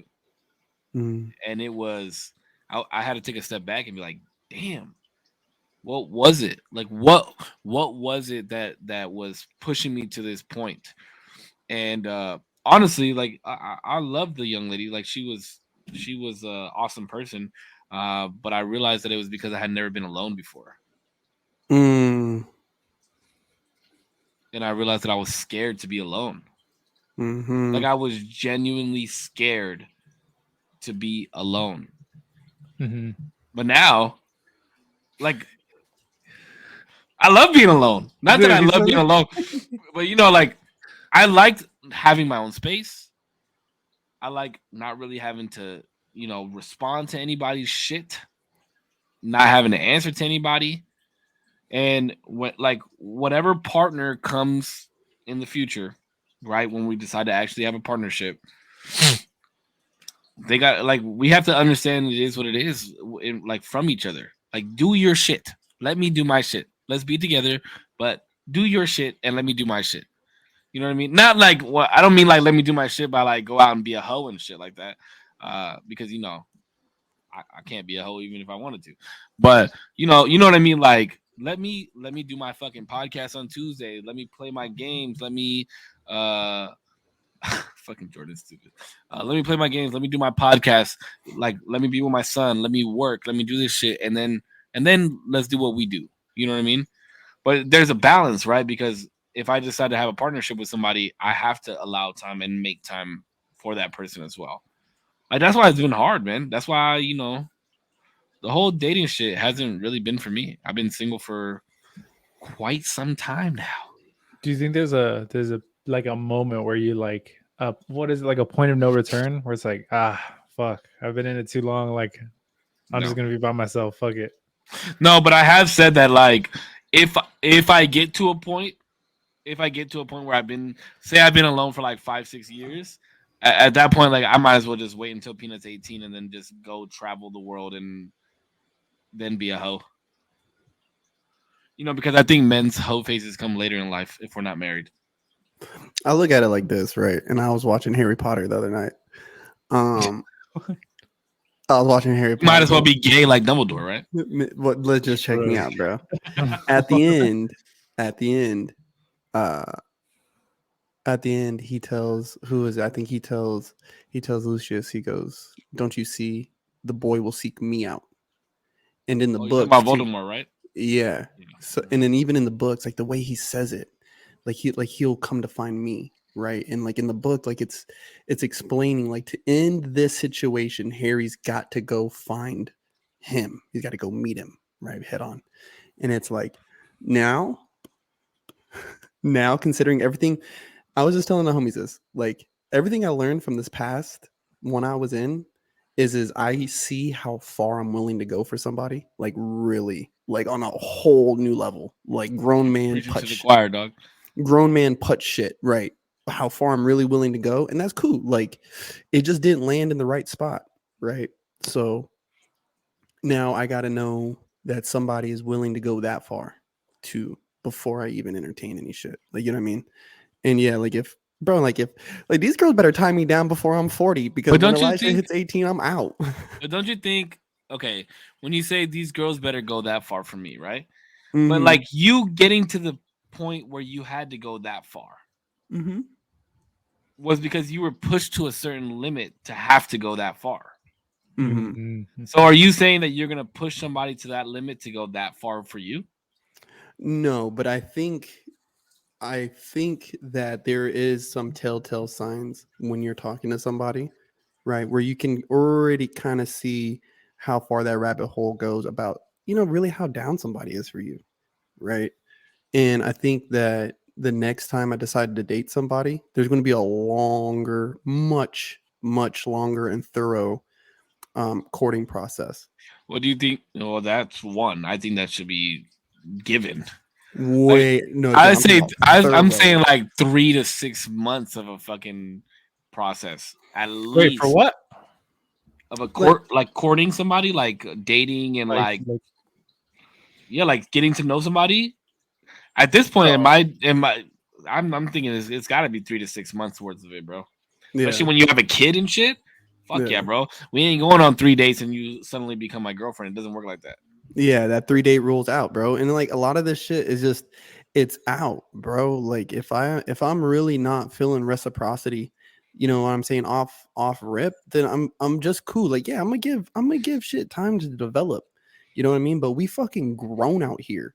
We are fucking grown. I'm not gonna play no little kid games of like, I'm not going to say too much and stay mysterious. No, bitch, you need to fucking talk about how you feel, because I'm finna put this shit down on motherfucking wax, okay? Like, we're going to talk about our feelings. It's always on wax with Korpsx, dude. This man has records on records on records on records, bro. Dude, that's how I am too, though. Like, I don't know. I don't want to play fucking games, bro. Hold on, I tweeted this shit. This shit, and I was in the middle of prayer, bro. And I was like, yo, like, you were in the middle of prayer and then tweeted something. You were like, yo, I gotta tweet this. Chill, God, give me 1 second. No, because no, God, time out, God. I gotta let the world know. He's up there like, no, it's a fire tweet. Go. No, dead ass. Yo, I'll be I'll be like 20, 30 minutes in, bro, like on Sundays. Like on Sundays, I'll just sit here, bro, and I'll have like a mad prayer session and just be like going over certain affirmations, praying it out, praying this out, praying that out, like doing this and that. But bro, I wanted to tweet this because I said, steady my mind and untangle the knots of my heart. Allow my words to land gracefully on my tongue and let me speak love to power. Right. Okay. Like Bars. now. Bars. Okay, I have to go to that. I'm sorry. I wanted to hear it. Hold on. Damn, bro, he's had to pee more than I have to tonight. I don't think I've pissed. I don't think you've ever pissed a single maybe once. Like 2 or 3 times I think I've done that, but I've got a bladder of a champion. Yeah, I have the bladder of a child. I've had to piss since the last seltzer, and I'm on this one. I don't want to miss anything in this podcast. I might piss in a bottle, honestly. This hey dude, this bladder really kill a man. This thing right here is like a fucking humpback camel. But let me ask you this: do you think that well, I was gonna ask you a question. Because we said something about hold up. Pizza there? Nah, my homie. What's up, chat? What's up, Zero's chat? What's up, Korps's chat? Hey, I really did it in this time, huh? I really did it in this time. Got them both to fucking cry. I got them both to cry this time, guys.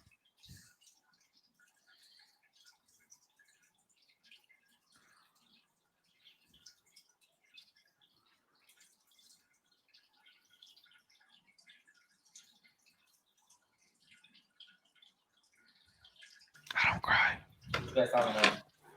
All right, fucking. Now we're talking about pussy. What's the subject tonight, boys? Oh, tell him it got heavy.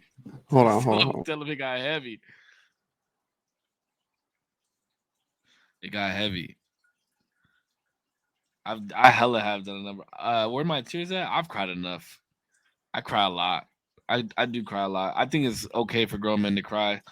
I almost got there, but you know, I'm a stone face killer. Damn, dog, look at that dick. What? Look at that dick, dog. Hey, what are you putting in your hair to get the volume? Oh, God's gift, bro. I don't know. I literally just I wet my hair and then I put I usually like spray because if I put like wax in it or something, it'll fuck up my curls. Get the fuck out. It'll fuck up my curls for the No, I'm being dead ass. That shit looks stupid when I put wax in there. Bro, I want to see you. I saw you pulled up a photo of you with like shorter hair. You look so fucking good at that shit. Wait, what did you say? Say it again. Dude, your hair is fucking long, Cisco. Bro, you look so good with just like a shorter hair. Shit looks sick. Thanks, dog. But you know why I grow my hair out, right? Yeah, you were telling me you donated it, which is, I will say, really good cause, really good thing you do. Thank you. Yeah, I got nice hair. Might as well fucking give it up. But you know, if Frank was here, he would tell me that I have fucking. Actually, when Putch and I worked together, I think we both had man buns. Yeah, top knots. Yeah, we had top knots. Mm-hmm. I let my shit get long, boy. Yeah, this shit was hella long. Last time I cut my hair, my shit was like to right here. Mm-hmm. My shit was like damn near like mid my shoulder blades. Yeah, this motherfucker shit was long as that is fuck. long. Bro, yeah, but I'm about to. Wait, where the fuck did you see a picture of me with short hair? You showed me because I was like, oh, why don't you like cut your hair? Oh yeah, that's right. Yeah. You know, I'm gonna bring it back. I'll give it like 8 more months, and then damn. Sorry, I was like that Kevin Hart moment. Like, I'm 50. Damn. What did he say? He's like, I'm 53. Damn. Damn. God damn. Okay, what was it? I was gonna ask you something. Okay, so do you think that there's a difference in how far? Oh, do you think that men love harder than women in relationships? Yeah, that was my question. Hold on, give me a second. Sorry, I'm not going to pee or anything. I'm saying goodnight. Do men love go harder? Yeah, love harder, go harder, however the fuck you want to say it. Define harder.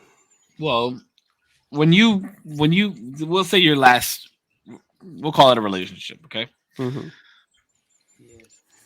Like you visually and like emotionally and like went out of your way to do more shit and seemed more, I don't want to say seeming more like hurt by the relationship. Makes sense because the other person could seem or could be hurt but just not show it as much.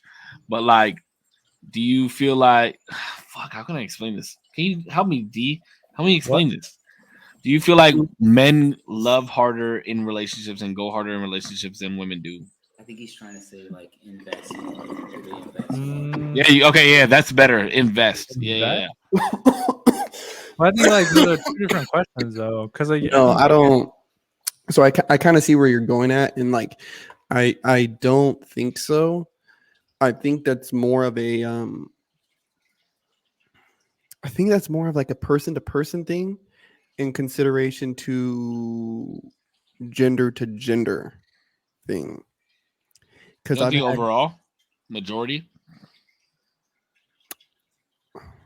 Because I would say on a larger scale, especially over a breakup like that, I would say men more times than none are more hurt and take longer to uh that's a different. you That's know different. No, bounce back. I do believe men. If a man, so let's say everyone's been honest and sincere in this whole thing, right? And when people break up, I think men generally go through an emotional phase first before they get over it. You know what I mean? Where I think women will try to get over it a little quicker and then go through an emotional phase. Right. But yeah, Then they, that's like the common thing that happens. That's because I feel like yeah, it's that's that. flipped. it's I situational. I feel like it's flipped only because I think dudes more common than not will get like forget what they have if it's like good, and then dip, and then they'll be like, "Fuck yeah, bro, I'm single," and then later they'll be like, "Oh fuck, bro, like she was actually sick. She would make me No, sandwiches." And it was but what good." what Corpse is saying is the opposite of that.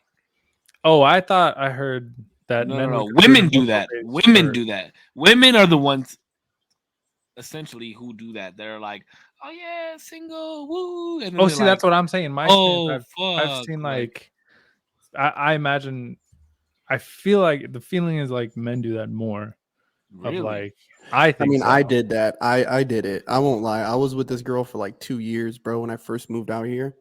Bro, and when me and her broke up, I turned into a hoe. For sure. Bro, I was hoeing. Like, I'm not proud of it, but let me tell you. Like, you know what I'm saying? And then later you're like, fuck. I know, bro. And like I mean, like I was for the streets, right? But like at the same time, Shit, you still for the streets, dog. Let's be real. no, I am inside. Um, there is a fucking like I'm gonna sound mad gay when I say this, Jeez. but Hey, I'm You gonna like dick. sound super corny, right? But Only I just regret letting them having those experiences because it's like now when I talk to an honest girl, right? Like somebody I'm trying to be honest with, you know what I mean? that should be everybody. Duh. We're on the Right. internet. You're honest to everybody, okay, Corpse? Oh my god, I'm like not a fucking slut. Like, but when they ask, like, oh, I'm not just trying to fuck. did you ever go through a hoe phase, or did you ever have a phase where you're like super promiscuous? And it's like when I'm like, yeah, it's like I know when I say yes, there's about to be like 5 or 6 other questions that are so How many bodies? cringy, and I'm gonna like. First off, that's none of your business, right? But it's so cringy to even say it. Like the discussion, right? Like, and for me, it's kind of like I'd rather just not. Can I say You know what I mean? Like not have had any of that shit go through, not have none of that shit go down, because now there's this appearance or this thought like it's Stigma? like you huh? It's like a stigma right behind you. You've gone through a whole phase. If you've gone through that, then and now you're trying to be honest about shit. What makes it so that you can't revert back to that? Yeah, bro. Yeah. You know what I mean? And bro, and mind you, I was just running around in Key West with one person in my eye. Like, you know what I mean? And I'm running around with fucking 10, 12 dudes, bro, and we're in the fucking strip club making it pop in this bitch, bro. Like, you know what I mean? Like, these motherfuckers knows by name, bro. Like, we got it cracking in this motherfucker everywhere we went. That's how it used to be here, bro. So don't tell me because I had this experience back then, like, and she never did, like, but I'm saying like other people, like, don't you ever try to say that I'm a certain type of way because you see me in certain places doing certain things with certain people, and I may have had a certain past, but what I'm doing, don't ever question that shit, playa. Yeah, but that's guilt by association, bro. Well, fuck that. Don't question. That's just that's what it is. That's what it is, bro. That's the law of life. Guilt by association. Well, don't question my character. But would you question hers? No, bro, her going and doing some other shit like that, right? Like, If you seen her out with a bunch of fucking women and a bunch of dudes around them at a bar or some shit, you're not gonna question that? bro, she was a bartender at the strip club. She would be at that bitch all the time. Like, You know what I'm saying? You know what I'm Yeah. saying? Like you're not questioning that? Let me tell you this. This is What am I my gonna do? experience. My experiences with strip clubs is the bartenders and the waitresses are finer than the strippers are. yes. And guess what? They know their worth because they ain't getting naked to go on stage. Yeah. But dude, and I'm telling you, bro, like there was a lot of nights I'd be sitting at that bar and I would just watch these dudes, bro, and I would listen to them. I could hear them. Like, you know what I mean? And I couldn't. It's like, what am I gonna do? Yo, would Like, you that know what I mean? low-key- This is her would that job. low key like turn you on though. A little bit. A little Like, bit. yeah, all these dudes want you, but guess who you going home with? Bro, there was one Me. night. Bro, there was one night. I remember, bro, I was just so smashed, dog. And I don't know why, but like there's this little spot on the bar where she would be working and I'd be sitting there. And I don't know why, but the boys would always end up congregating where I was at, bro. So I'm right there, bro. I'm spinning the yarn with these dudes. We're telling fucking jokes. We got everybody laughing. We're having a good fucking jolly good old time. Bro, and this was like the first time she made it known to all the homies.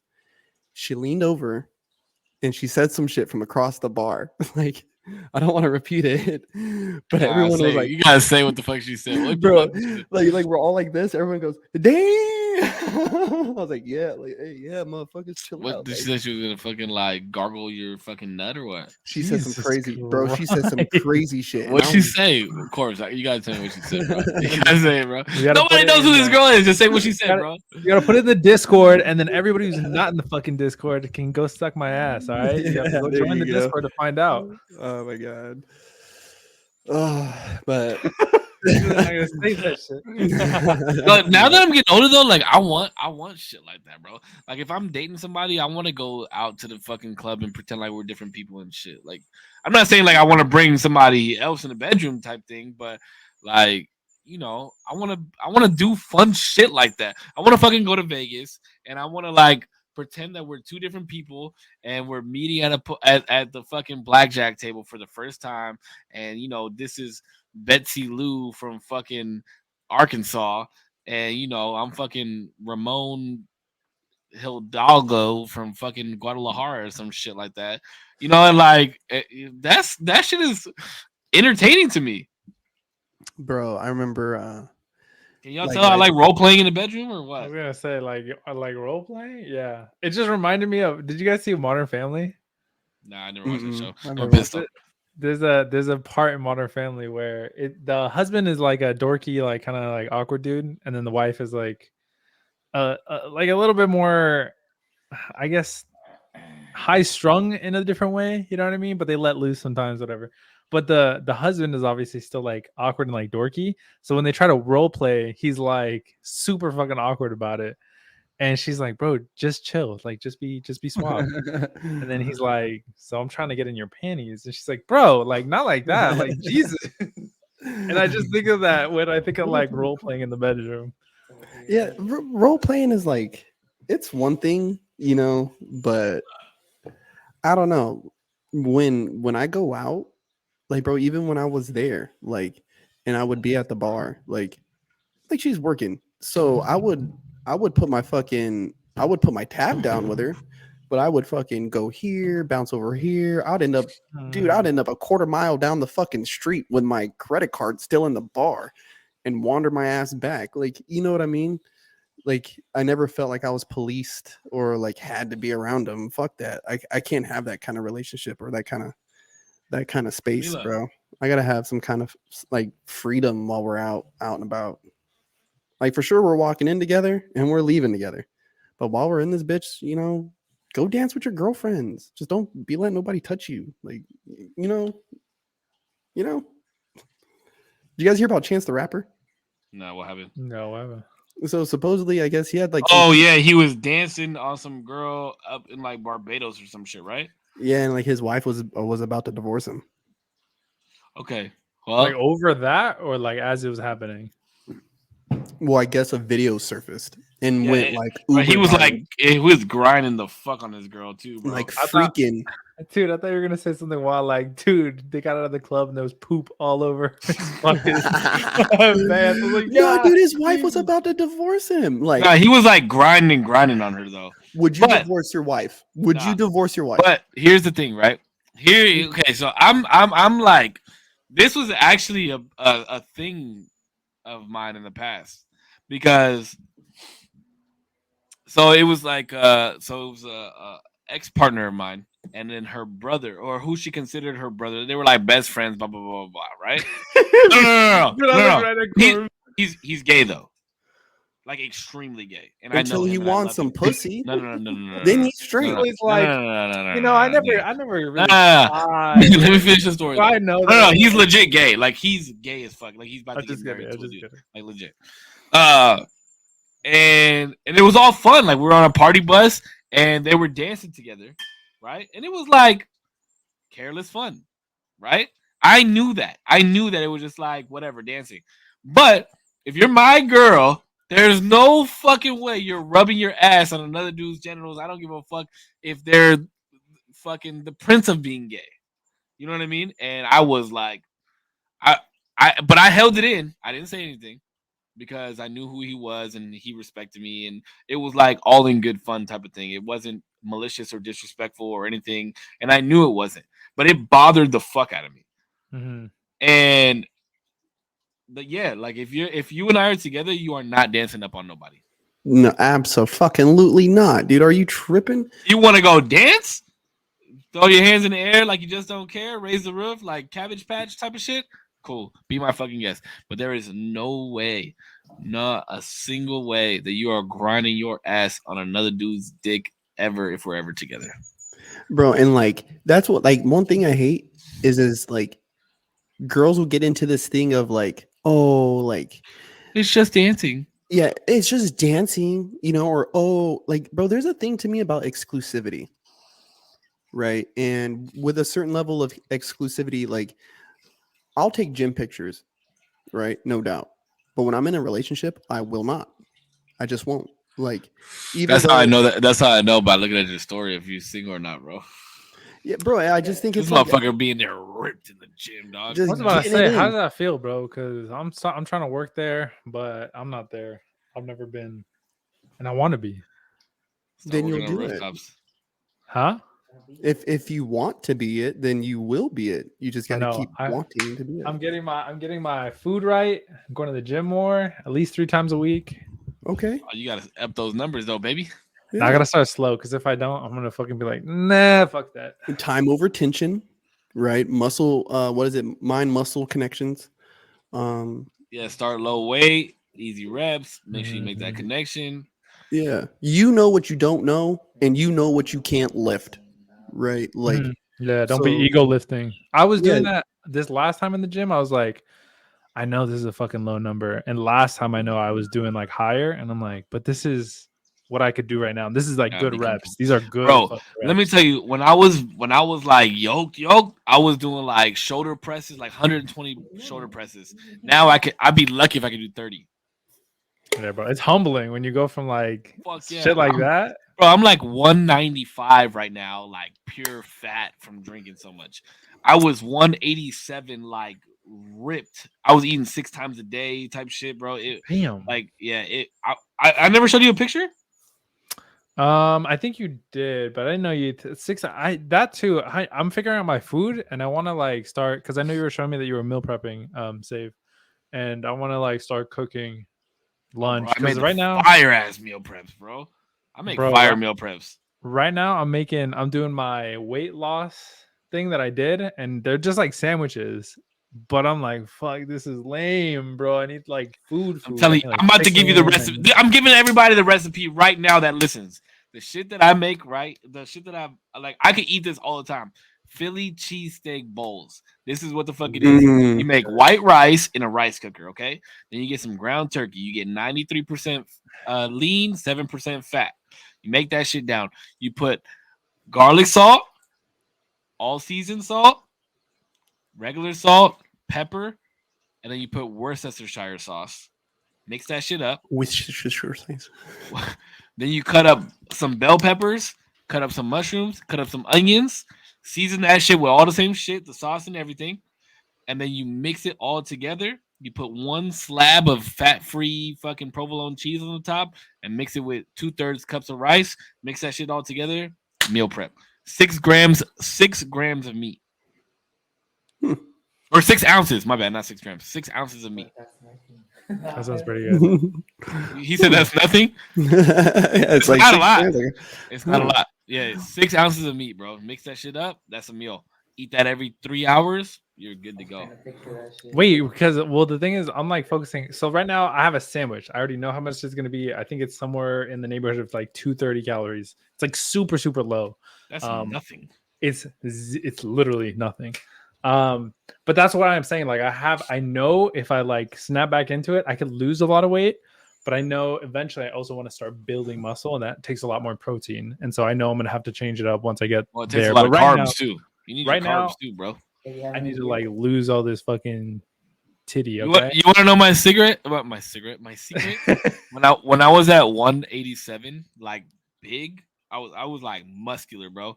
And my secret was I would go to the bar 2 times a week after the gym. I would stop in the bar. I would get 2 beers and a shot, and I would get a burrito. 2 to 3 times a week after the gym, because I would go to the gym at 11 p.m. And then on my way home was a bar and the taco shop, and I would get 2 beers and a shot from the bar, and then I would go pick up my burrito, eat my burrito when I got home. bro, Jin Korean barbecue.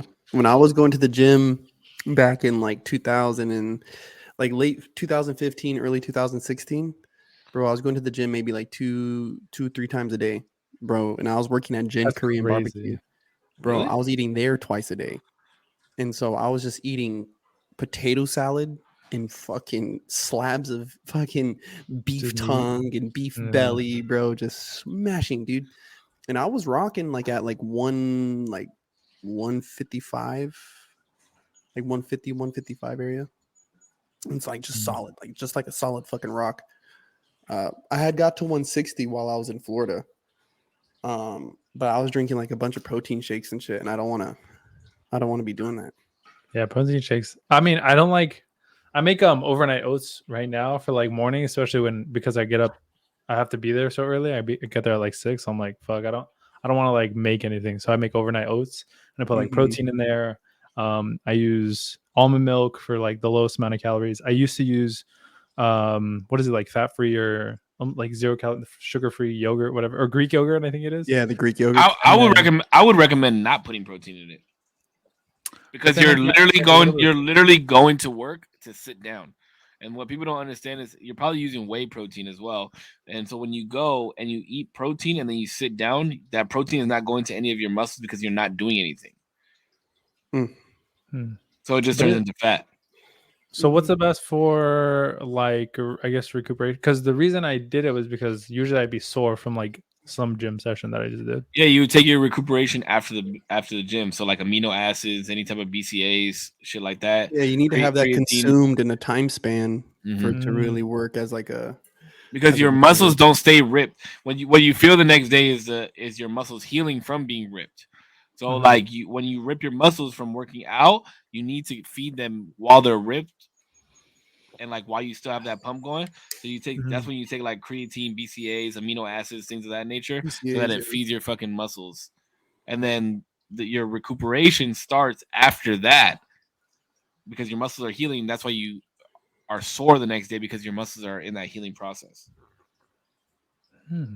Trust me, Yes, bro. I went, mansplain this shit.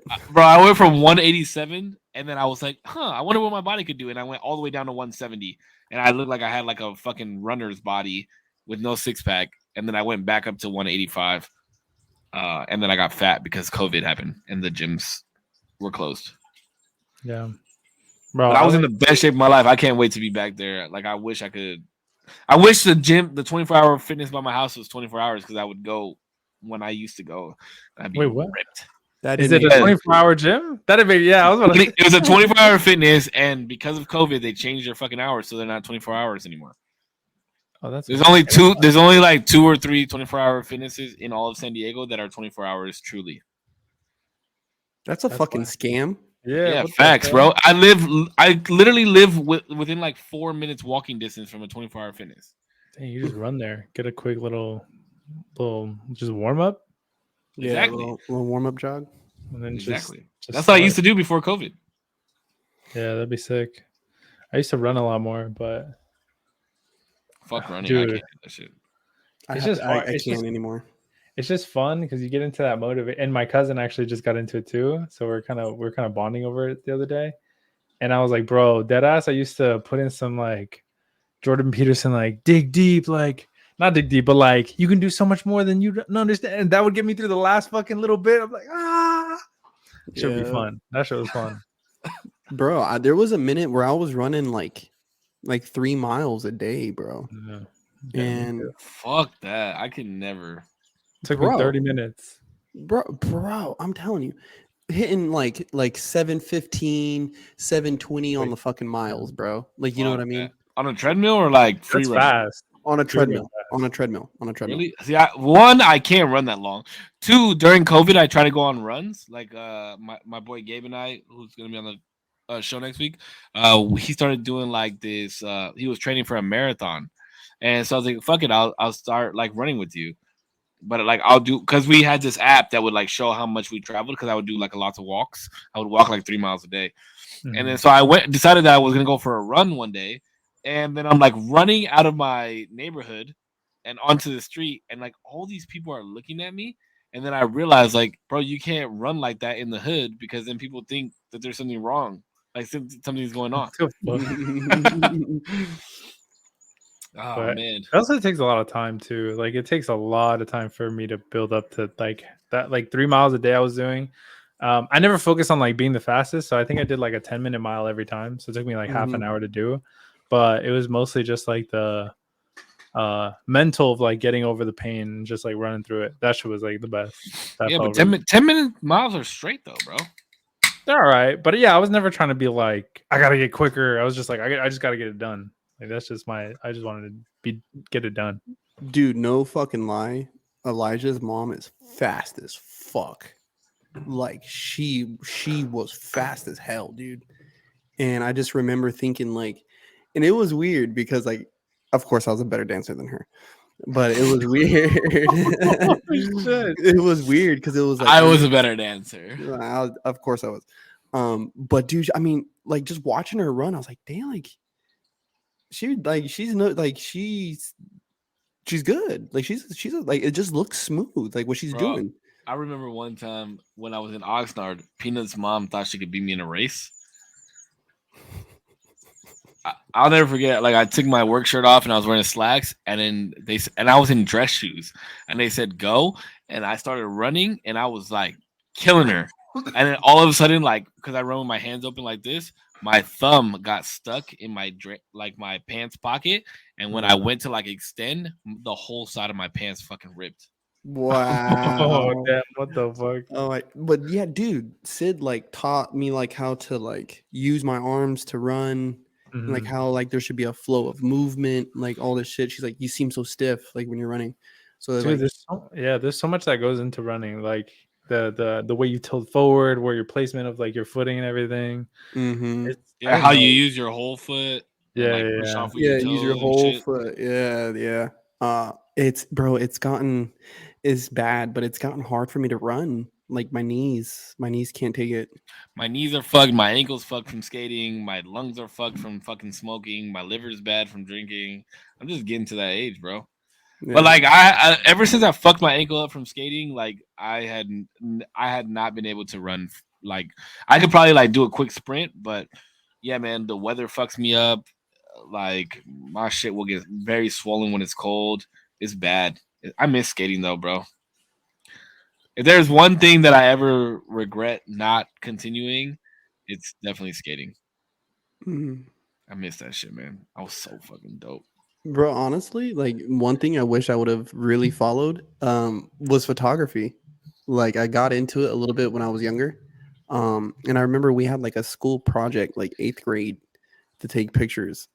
And me and my buddy like went around the school and took a bunch of pictures, and some of them got submitted into like the county like art exhibits and shit.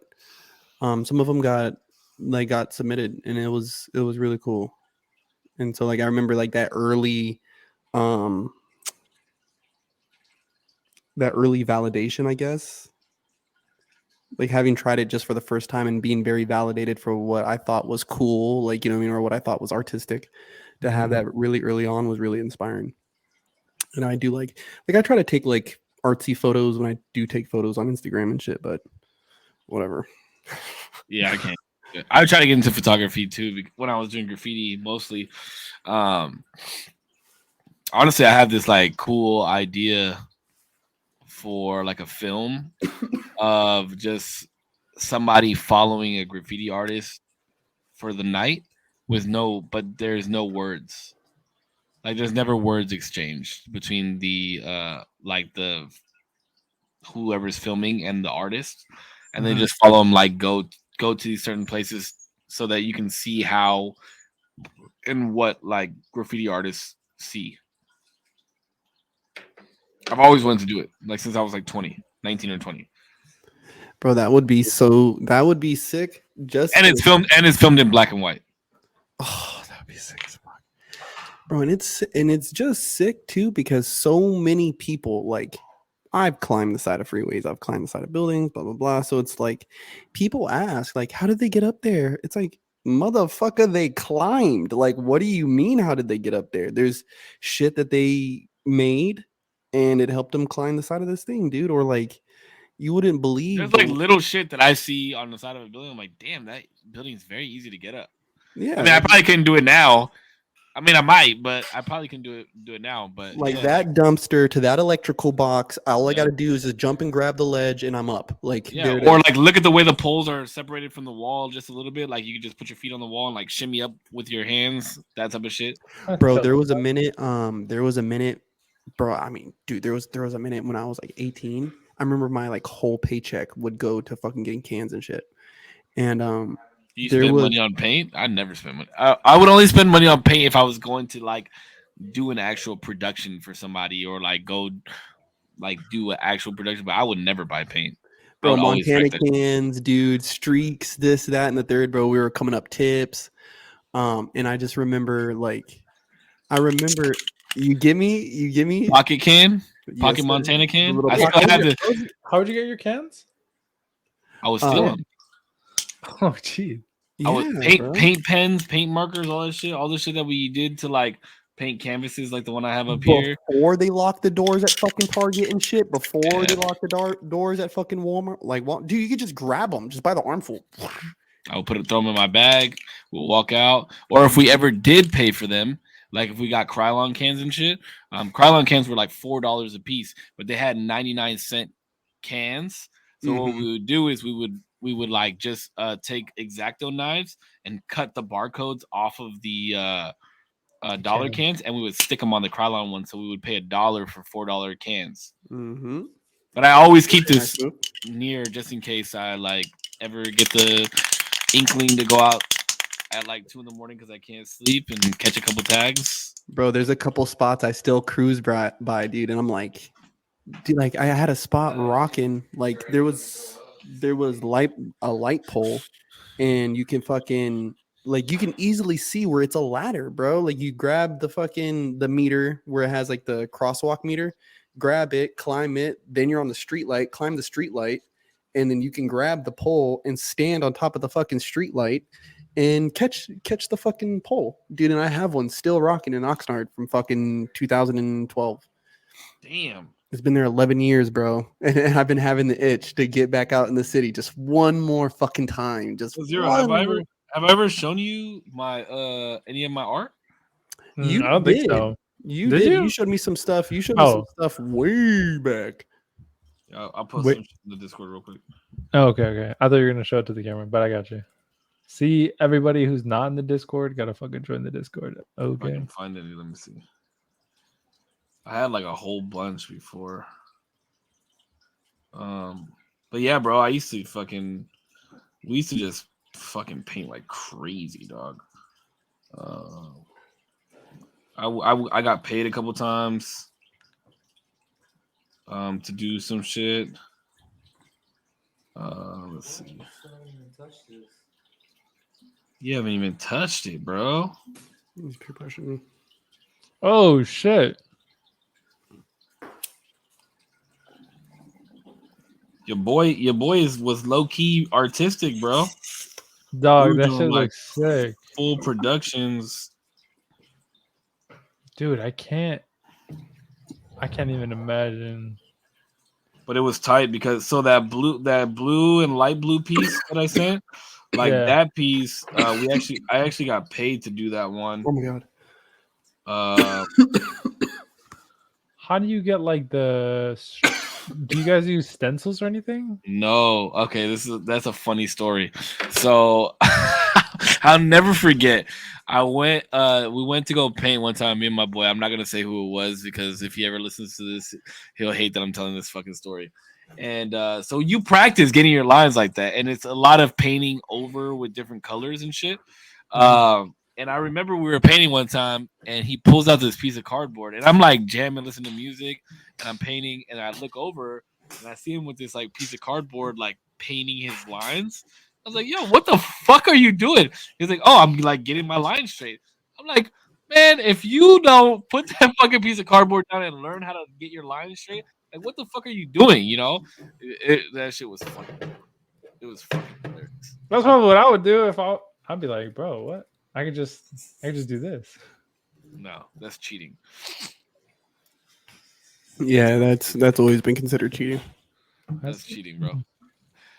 I have more, but those are the ones that I'm willing to show right now. But yeah, bro, that was my life. I would live and breathe writing graffiti. I miss it so fucking much. So No fucking respect, much. yeah. Appreciate that, bro. Thank you. All right, well, we hit the 2-hour mark, baby. Y'all already know the deal. I already know. You got company over. I got a show to watch. I know this motherfucker has to wake up mad early because he's gonna be at work tomorrow. Who? You Not off tomorrow? I'm off tomorrow, baby. Yeah. Oh, that's right. You're off Tuesdays, Wednesdays. Mm-hmm. Oh man. That's Hey, why I'm not are you rolling with Colin and I on Friday or what? Is it this Friday? I think I can. I think I could probably swing by. You're probably just gonna sit there for a little while, but I'll probably pop in for a bit, but I don't know if I'm gonna stay the whole time. I'll watch you guys though. for sure. Well, I mean, what do you guys think? Did I do a good job tonight? I'm such a hater on you guys because y'all get to hang out and shit often, and I don't get to see y'all. Come down, bro. Every time you guys are like, "Oh, you guys gonna go somewhere?" I'm like, Dude, when you come down, we just need to like not even do a podcast. We just need to like go eat. We'll chill. We'll like just make a day trip out of it, bro. That'd be sick. Because think about it. If you come down like on a Saturday or Sunday, right? Saturday, the latest I get off is 4. And then Sunday, if you come down on a Sunday, I'm off all day. Zero gets off at 3. Yeah. We could go fucking catch a movie, fucking go eat dinner, do something. Then you could crash at my crib if you need to, or whatever the fucking case may be. If we could get an Airbnb or something. Zero could take the Monday off because I know he's if got I'm hella in San personal Diego, time. I'm gonna try to get real physical. Well, I'm not sleeping in bed with you. Yeah, so I might need my own room, dog. I'm sorry, I love you guys. I'm trying to get real physical. Real physical. Oh shit! But yeah, slide through, bro. And then we could do like a phone vlog. We could do like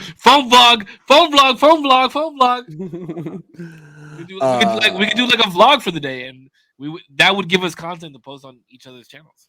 That'd be wild. Yeah. I might be down that way here soon, even for work. I'll see, but I will be making Even a if trip it's down there. even if it's just for dinner, bro, we can link for dinner. We go to Yeah. fucking Hooters, eat some wings. We can go to fucking Korean barbecue. Korean barbecue would be good. We go to the beach and fucking hold each other's dicks while we watch the sunset. Yes. Well, I'm trying to go down to some of the powwows down there too, and compete. There's hella powwows, Sequan, Mhm. Verona, Viejas. We got, come on, bro. We got all this shit. Come out on, here, my bro. G. That's where my people are from. We're from the 619. My people. Yeah, from La Jolla. I know. Mm-hmm. These white men are dangerous, bro. That was the most realest thing ever said ever in a movie, and it was in Pocahontas. The chief goes, "These white men are dangerous." Yes, they are. You know, okay, real quick before we get off, real quick. I actually didn't even think about this until yesterday. So, or I didn't think about this until just now, and it happened yesterday.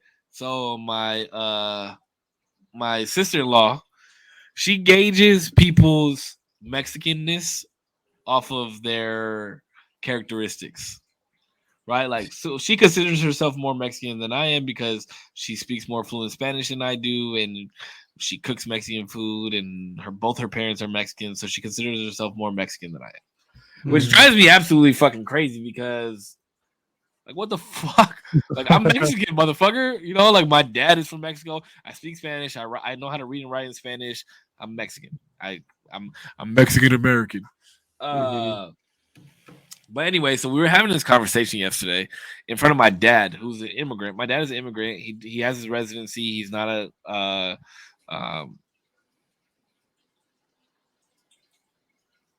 what is it called? He's a resident, not a Like a citizen? citizen. Oh, okay. Sorry, I like brain No, fart. you're good. You're good. So she brought up something about how Florida is like taking away DACA and like trying to make it harder for illegal immigrants to stay here. And her and I got into a discussion about it, and I was like, "Well, yeah, like they're illegal, like they're not supposed to be here, you know, like that it is what it is, you know." Mhm. And we were having the conversation in front of my dad, who my dad's family comes here sometimes illegally to send money back and this and that and blah blah blah. So the question that was asked to me, like, oh, okay, well, if one of your family members, like your uncle or something, that was here illegally, if they got deported, wouldn't that upset you? And I'm like, no, what the fuck? Like, they know the risk of being here from being illegal. If they get sent back, like, that's on them. They chose to come here illegally, so that's the consequence that they have to deal with. I was like, look at my father. He decided, like, he came here illegally, got deported, and then what did he do? He came here legally because he knew that's what he had to do in order to have kids in this country, and he had me in this country, so I have to follow the rules of this country. And it was crazy because I've never really talked like politics in front of my dad before. My dad like speaks broken English. Like he can speak English, but he doesn't speak English well. And my dad's been here for like 35 years. And it was crazy because he agreed with what I was saying. But to her, would she consider him more Mexican than you? Yeah, because he was born in Mexico. He's My dad's Mexican. Yeah, he's OG. Mexican. You know, I'm just asking. He's not even Mexican American. He's Mexican because he just has his residency here. Like, My he has to guy. renew his green card. And it was interesting because the way that I explained it is because my father came to this country to give his kids a better life. Like, we have to abide by the rules of the land, right? Yeah. Like, it was not like we're in Mexico and we have to abide by those rules like how he does if he goes back to Mexico. So if the rules of the land say that you can't come into this country illegally, or if you do come into this country illegally, like, you have to deal with the consequences if you get caught. And then Yeah. my dad even said, he was like, yeah, if he was talking about me, if he was driving and my brother was in the car with him, like, not only would my brother get deported, but like he would get in trouble too because he's quote unquote harboring an illegal alien. And I was like, yeah, that's how, like, I would get in trouble as well. Like, Well, I kick it to you like this. he can agree with me. There's a reason that I don't get mad at cops, right? is they're playing the same game. We're all playing the same game. As long as you're a clean cop playing the game, you bust somebody. Why am I mad at you? Why am I going to be mad at you? If I'm slinging drugs and you're a clean cop, now if you're a dirty cop and you like set me up, that's different. because now you're playing the game and you're double dipping. You get what I'm saying? But if you're a clean cop, whatever, right? You're just playing the game. So if you're going to come here, no matter where you're fucking coming from, to me, if you're going to play the game, you're playing the game. You get caught, right? Why can't two things be true at the same time? I can still be sad. I can still be sad. I can still be mad, frustrated that this is happening. But why am I going to be mad at the rules of the game? It's the rules of the game, bro. Like, you know what I mean? I Fuck agree. it. If at first you don't succeed, pick yourself up and try again, dude. Like, Try again the right way. Or yeah, I Well, encourage. that's interesting that you said that, because so when Peanut was born, I thought to myself, like, I'm gonna have to teach him to be around society differently because he's Mexican and black. Mm-hmm. And then I started thinking to myself, like, fuck no, that goes against everything that I've ever stood for, because I believe that there is good in society, right? Especially with when it goes around cops. And like Peanut, every firefighter that he sees, every ambulance, every police car that passes by, he always waves to them. So I asked him the other day, I said, son, like, what does the ambulance do? Like, what do the people in the ambulance do? And he says, oh, well, like, they help us if we're sick or if we're in trouble. Like, they help us. They take us to the hospital. And I says, okay, so what do firefighters do? And he's like, oh, they fight fires. Like, if a house is on fire or something, then they put the fire out. And then I said, what do the cops do? Like, what do the police do? And he said, they take the bad guys away. Mm-hmm. Mm-hmm. So if he continues to have that mindset growing up, I don't have to teach him anything. Mm-hmm. I don't have to, as long as he believes that police are here to take the bad guys away, and he knows that he's not a bad guy, he has nothing to be afraid of. Mm-hmm. What reason do I have to scare him and fluff him up and parade around like these people are going to do something bad to him? I might as well make him scared of the whole world. Then, if that's the case, I might as well make him scared to go to the mall. I might as well scared to make him go to church. I might as well be scared, make him scared to go to school. Like, yeah, it was just crazy when he said that to me, because it was like an epiphany. Like, I didn't teach him that. Yeah, I did not teach him that. I did not tell him to there's say an that. installation. There's an installation of fear of the men in blue. Like, you know what I mean? For sure. There's an installation, and I don't want to ever teach my son that he needs to be afraid of the cops. Like, you know what I mean? Like, if anything, he needs to feel relief when he sees a police officer. Yeah, but a lot of things, well, in our case, right, not to be a dickhead about it, but like, your son is a lot more fair skinned than my son is. So, Yeah, like, in this day and age, people of his skin color believe they have more to be afraid of than those of your child's skin color. You know what I mean? Yeah, but crime is crime. You know what I mean? I agree. No, I agree with that 100%. I'm just saying, like, from a societal standpoint, Mm-hmm. people would look at both of our kids and be like, yeah, his kid has way more to worry about than your kid does. And I don't believe that to be true.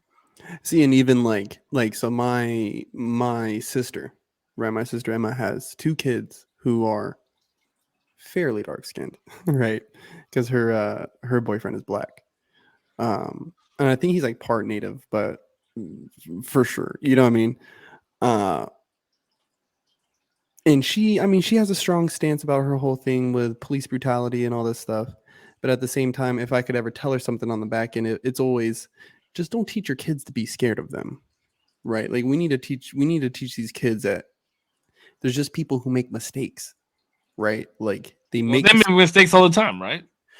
We make mistakes all the time, right? Now, when they get older, right, we should maybe have conversations with them with okay, how do you think we change these things? You know, I mean, if these things are the things that concern you, these are the things that you're asking about, how do you think we change these things? Right? And get them involved in fucking the local policy and shit of their cities. I try to stay up to date, like, with shit that's getting passed in the city and what they're trying to allow in the county and blah blah blah blah blah. Like, I try to stay. Let me tell you, I was happy as fuck when California passed that jaywalking is legal. Yeah, because that's a stupid. I got a fucking ticket for that when I was like 17. I was pissed. Bro, it's an archaic, like, what do you mean jaywalking, dog? Like, it's to me, it's like you're running your own risk. You want to jaywalk, you get hit by a car, you're fucked, right? Yeah, but I mean, essentially, it's the same thing as running a red light, right? Yeah. Like, you don't do that. So I can see why that is a law. But it's like if I'm in the middle of a block that's fucking a mile long and I gotta get to the other side of the road, like you're gonna tell me that I have to walk half a mile down to the crosswalk, cross, and then walk another half a mile back? Fuck that shit. Like, I'm fucking crossing right here, motherfucker. You know what I mean? My GPS tells me that way. So nah, dude, we're going that way, bro. What do you think, Zero? Do you think like darker kids that should be taught differently about police growing up? No, I don't think so. But I'm not in that world. But I think genuinely, like, it sucks because it is bad people giving cops like a bad name. You know what I mean? I think like I heard this somewhere where like social media has put it in our head that like cops are bad, but it's really just like really shit cops that I don't think it's just social media. I think it's media in general. Or media in general. Yeah, I mean, sure. But like even if you had a situation with a cop and it looks like dicey or whatever, 52 times a year, it still wouldn't be the majority of cops. It still wouldn't be like anywhere near the majority of cop interactions. So it shouldn't paint like all of police officers in a bad light, which sucks that it does. Yeah, I think in my lifetime, I've dealt with the cops on more occasions than a lot of people. I've had guns. I've had cops pull guns on me. I've had cops arrest me. I've had cops break my bong and let me go. I've had, I've had all types of shit. And I would say that more times than none, like the interactions have. I mean, obviously, I'm still alive, and I mean, look at me, like I look like a fucking gangbanger sometimes. You know what I mean? But yeah, like. Like just be cool with people, Just be super respectful and be respectful, and but understand the law at the same time. You know what I mean? Understand. Don't let nobody walk all over you, but also don't be a dickhead in the sense. Like if a cop came up to me and pulled me over and was like, "Can I see your license and registration?" I would give them my license and registration, and then if they start asking me too many questions, where are you coming from? Where are you doing it, sir? Like, what did you stop me for? Can we get on? Like, if you stop me for speeding, how fast was I going? Is there any way that you could show me that I was going that fast? Can I be on my way? Like, are you arresting me? Blah, blah, blah, blah. And then be on your way. I don't need to answer all these other questions. Do you want to search a vehicle? If I have nothing to hide, search the fucking vehicle. What reason do you have to like search my vehicle? What are you suspecting me of? But don't be a dickhead and be like, oh, this is what the fuck you guys do to all fucking colored people. You know what I mean? Like, don't be a fucking dick. That's the way I look at it. And I think that there's too many online lawyers now that want to fucking grab their phones and be like, oh, look at what this officer is doing. This, that. Like, fuck no. Like, leave that shit alone. Just fucking get on with your fucking day. That's the way I look at it. Is there dickhead fucking police? Yes. But there's also dickhead car salesmen and dickhead lawyers and dickhead doctors. And there's dickheads in every profession that exists in this world. Yeah. Well, I think we like to forget that, and everyone always wraps it up in, oh, well, that's what they signed up for, right? But we forget that they walk into every situation where like this could be the moment where I go. You know what I mean? Because dude, if I was a cop, that's what I would think. Anytime I approach somebody, this is like this could be it, guys. Like, you know what I mean? Like, I don't know what this guy's got on him. I don't know what's going on here. But something obviously fishy's going on because I'm pulling him over. You know what I mean? If anything, they have more fear. They have more to be fearful of than you do. You feel what I'm saying? Like, but why is there even so? Let's take it like people say, "Oh well, I'm scared because you're a cop and you can shoot me." And it's like, okay, well, I'm scared because I don't know what you got in your car, right? You can shoot me too. So you could shoot me.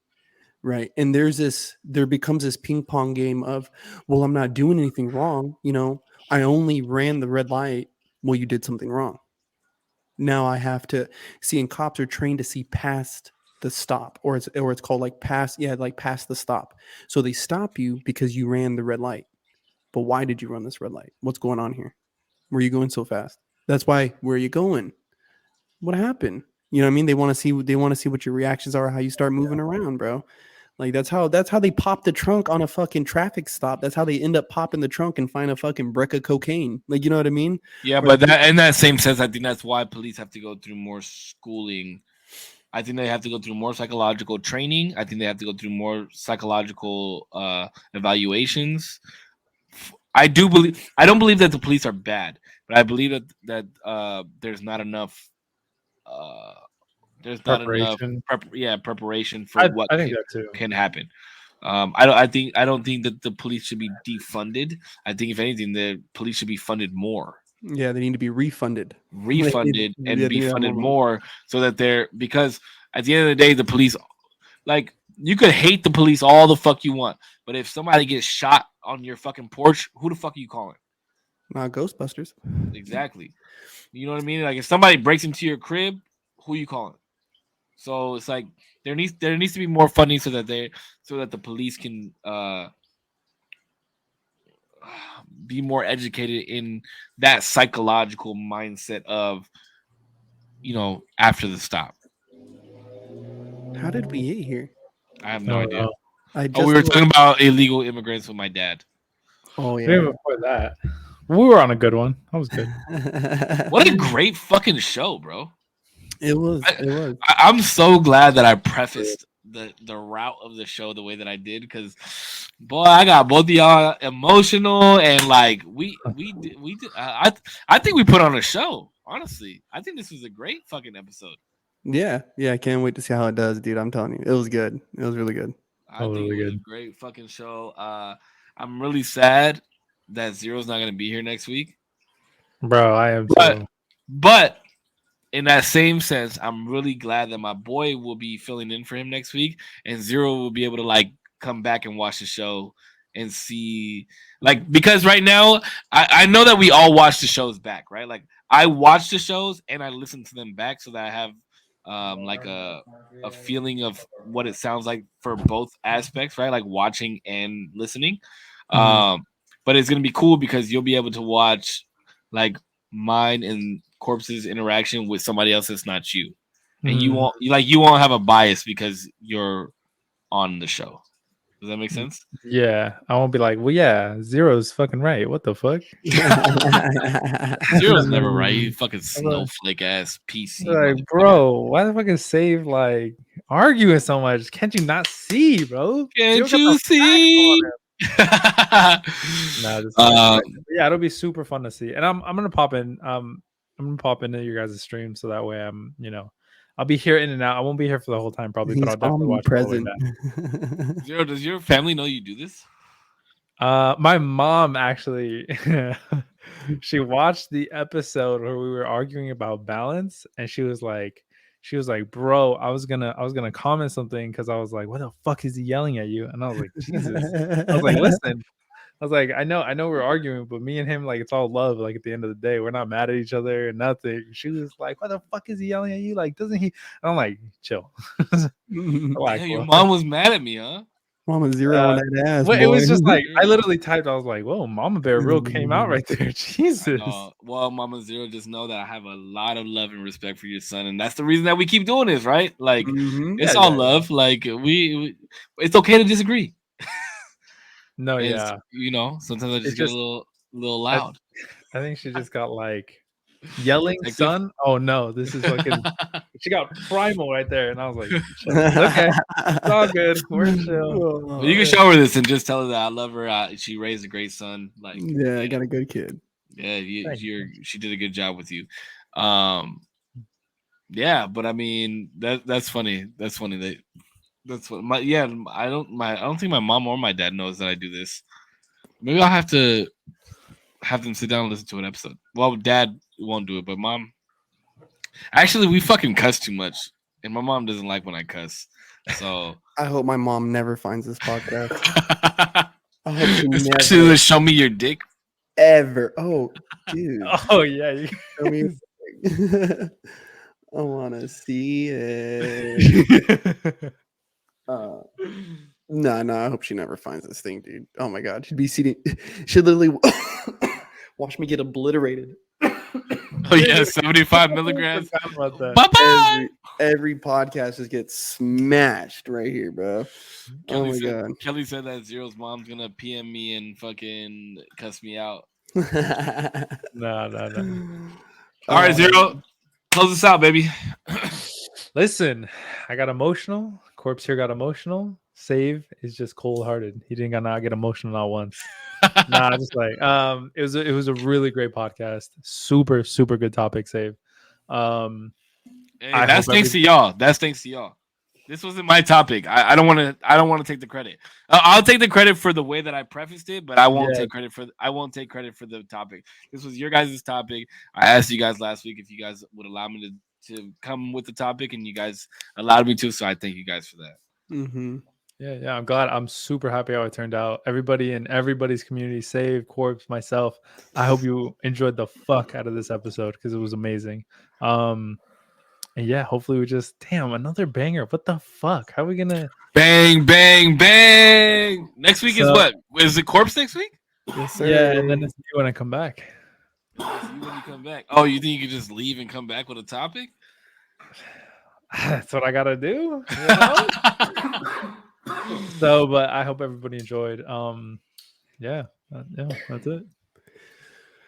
Well, like always, Big Bad Corpse. You guys, I love you. Save Zero.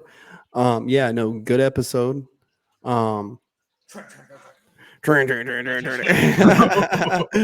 It felt good. See, like it's all jokes. Like, you know what I mean? And I hope everyone always understands that when we're talking about stuff, yes, we might sound cold-blooded or cold-hearted or whatever, but like I hope you really see like underneath all these opinions that there's people there. Like, you know what I mean? Like we're people and we just have these very crude way of thinking, and we're here just talking about it. Like, you know what I mean? So that we can kind of shine light onto this shit. You know what I mean?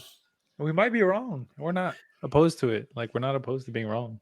And bro, and that's one of the things that I love like about this is because me and Cisco's at like a similar age. You're younger, so I get to hear like a younger perspective on something that I used to look at. Like similar problems, I used to look at them a certain way, and you may even look at them that way or even different. Like, you know what I mean? And it's just good to hear such a different contrast because it shines light on my ignorance. You know what I mean?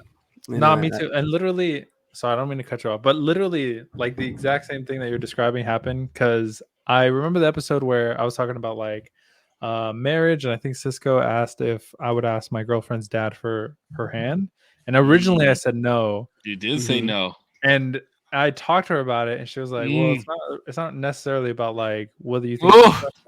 Wait, because she wasn't like, "Oh, you should." She was just like, "It's not necessarily like your version of respect. It's like more, how does he feel?" And I was like, "Oh, shit, I didn't even think of that." Yeah, but time out like, because the way that you did say that, because I remember that conversation. You were like, "Fuck that!" Like, she's my girlfriend. Like, if we're gonna get married, we're gonna go fucking get married. That's how you said it.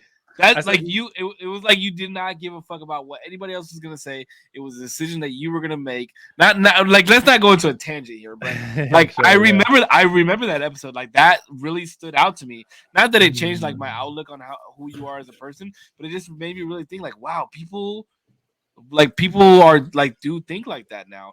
And it's interesting that what your girlfriend said. Like it's not about how you feel; it's about how he feels as well. Like how would he feel if he came back and saw that you guys were married and he knew nothing about it?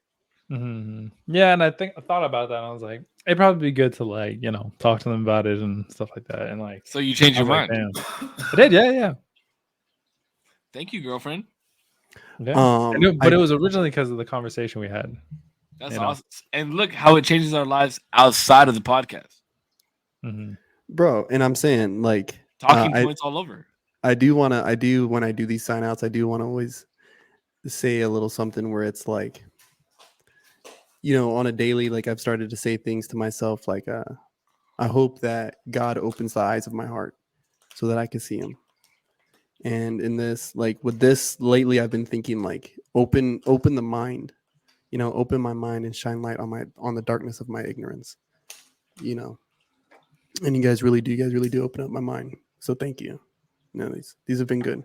Yeah, no, They're I good for appreciate me. you guys. And I you. appreciate you guys for like giving this a chance. And I've always wanted to do a podcast. I was always very like jealous of Korpsx for being very successful with his podcast, but like having something that we do, because like Korpsx is doing it every week with somebody new or by himself. And so to have three perspectives and bringing three communities together is a beautiful fucking thing, right? Like your Zero's community is learning about Korpsx and my community is learning more about you because they know who Korpsx is, and then Korpsx is, and like it all intermingles, and it's like we're kind of giving light to our communities who just know who we are. Like, granted, they know who we bring in sometimes on a day-to-day basis, but at the end of the day, like they truly only understand who we are and what our perspective is on things. So they don't really get to hear us be combative or like debate or touch on other things or watch people watch us get emotional if we get emotional. So I think that what we're doing and what we're creating is a beautiful fucking thing. And not only is it a beautiful thing for our communities, but it's a beautiful thing within ourselves. It brings us closer together.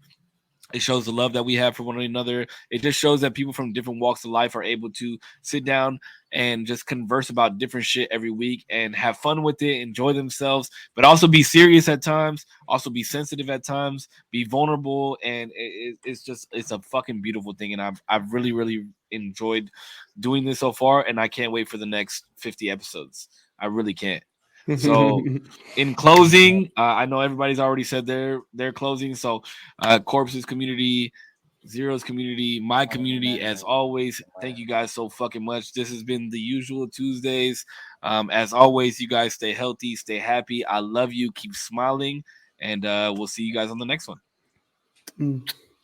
Adios, people. Be Peace. safe. Love you, boys. I'll hit you Peace guys out, up guys. soon.